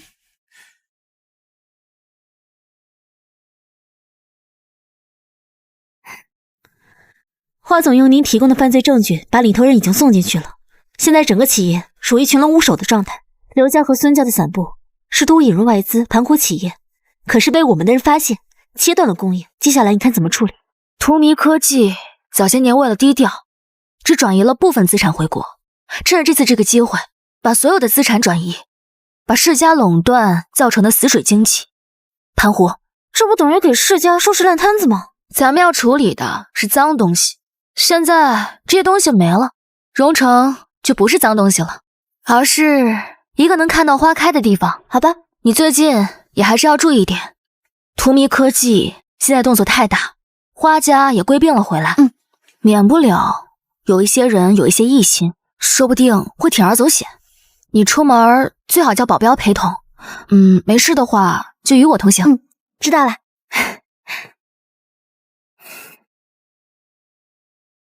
你们怎么来了？夫人，先生是特意提前半个小时翘班来接您下班的。啊？就按他说的吧。荣总亲自来接我，是我的荣幸。走吧。姐，那我去拿吧。哎，花月小姐，先生是来接夫人的，我倒是可以顺路送您回去。我姐说了，我没事尽量跟她一块儿同行，当然包括坐同一辆车。没事儿同行，有事儿就不可以了。有什么事啊？先生要跟夫人去约会。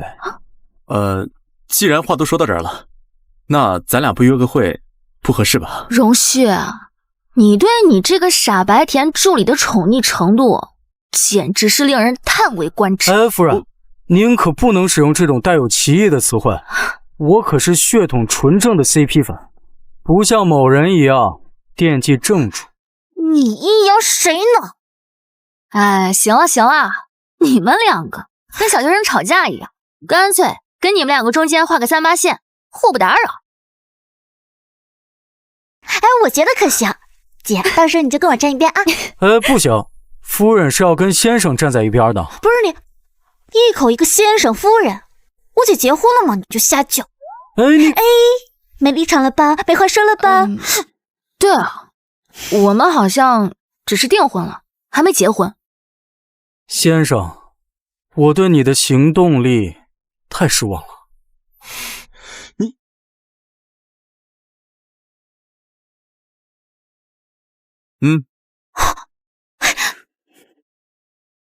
怎么，现在还对我的行动力失望吗？先生，你简直是最好的正主。荣旭，你的助理是你的祖宗吗？怎么他说什么你都听啊？哎，花月小姐，注意你的措辞，有这么跟姐夫说话的吗？姐，真的？真的呀，带着身份证很快就办好了。好，急了。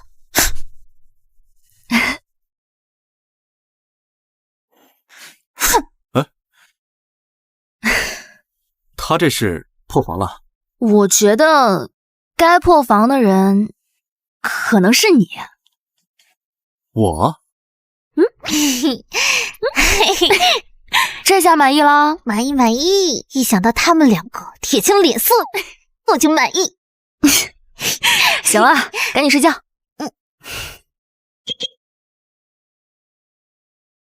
姐夫啊，昨天本来是你们的新婚夜，却被我给搅黄了。你应该不会怪我吧？没事，我们马上就要办婚礼了，到时候再补过。还得是你当我姐夫，心胸这么大度。多谢夸奖。既然姐夫心胸这么大度的话，要不在家里备一个我的房间，我不走啦。这行了，小叶，别开玩笑了。你看你姐夫吓得连话都不会说了。好吧，那姐你一定要答应我，婚礼的珠宝一定要交给我来设计。知道啦，那我走了。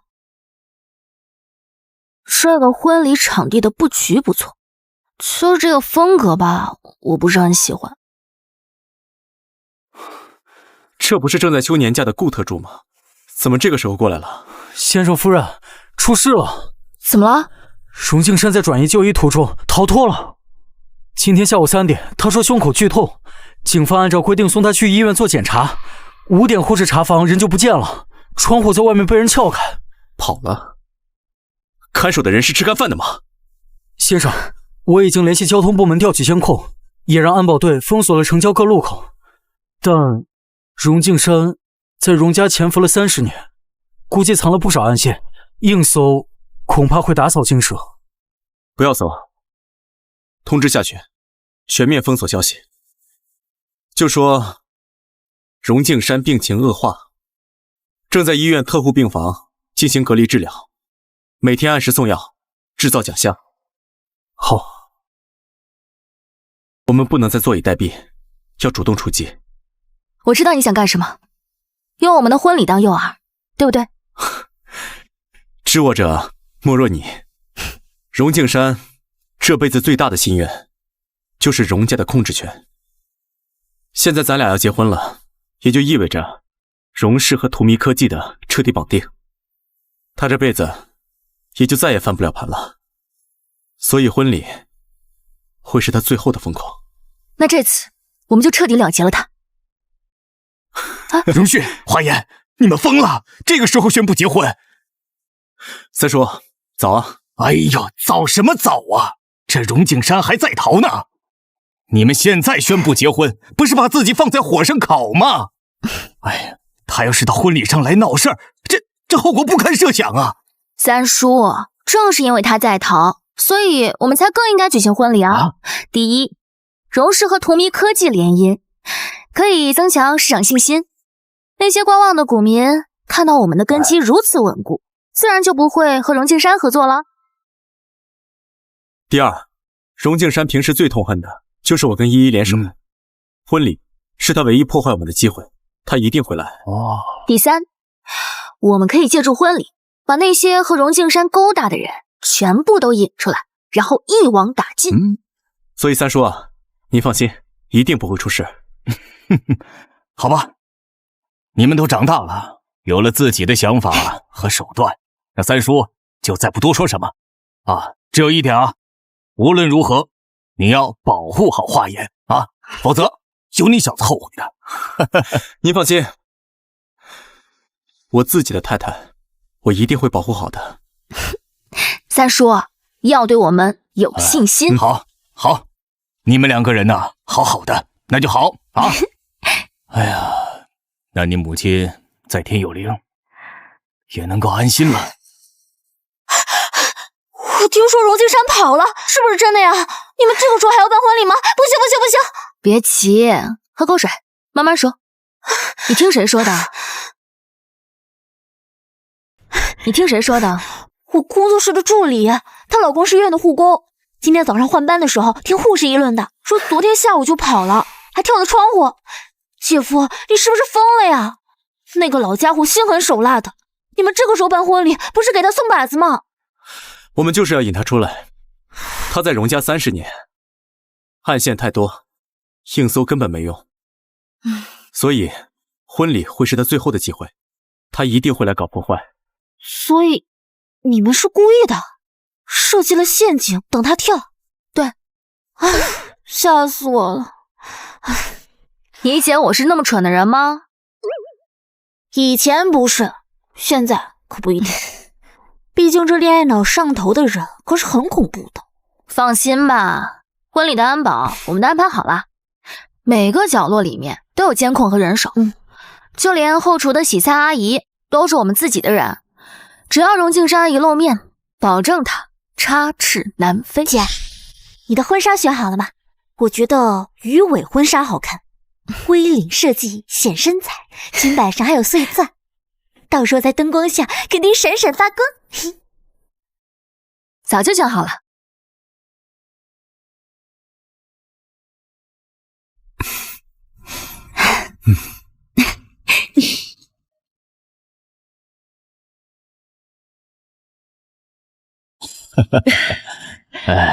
黑色，果然很花眼。怎么，现在不说我不守规矩了？娶你，就是最大的规矩。接下来有请2位新人交换戒指。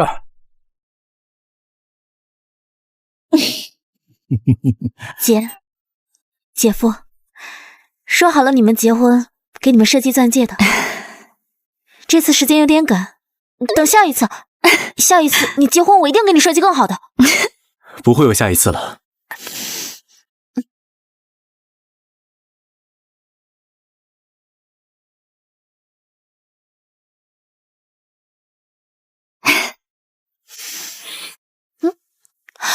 我姐结婚你哭什么？我的 CP 结婚了，激动呗。哎，对了，不是说荣庆山要来吗？我们仪式都快结束了，也没见着他。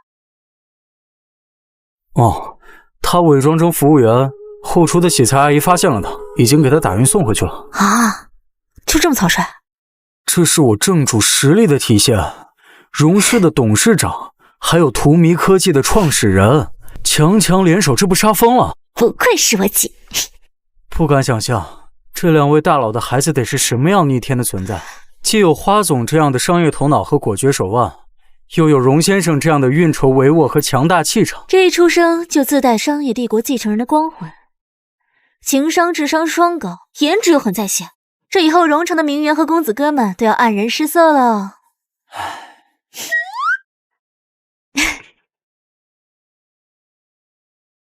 荣熙，你知道公司为什么要叫荼蘼吗？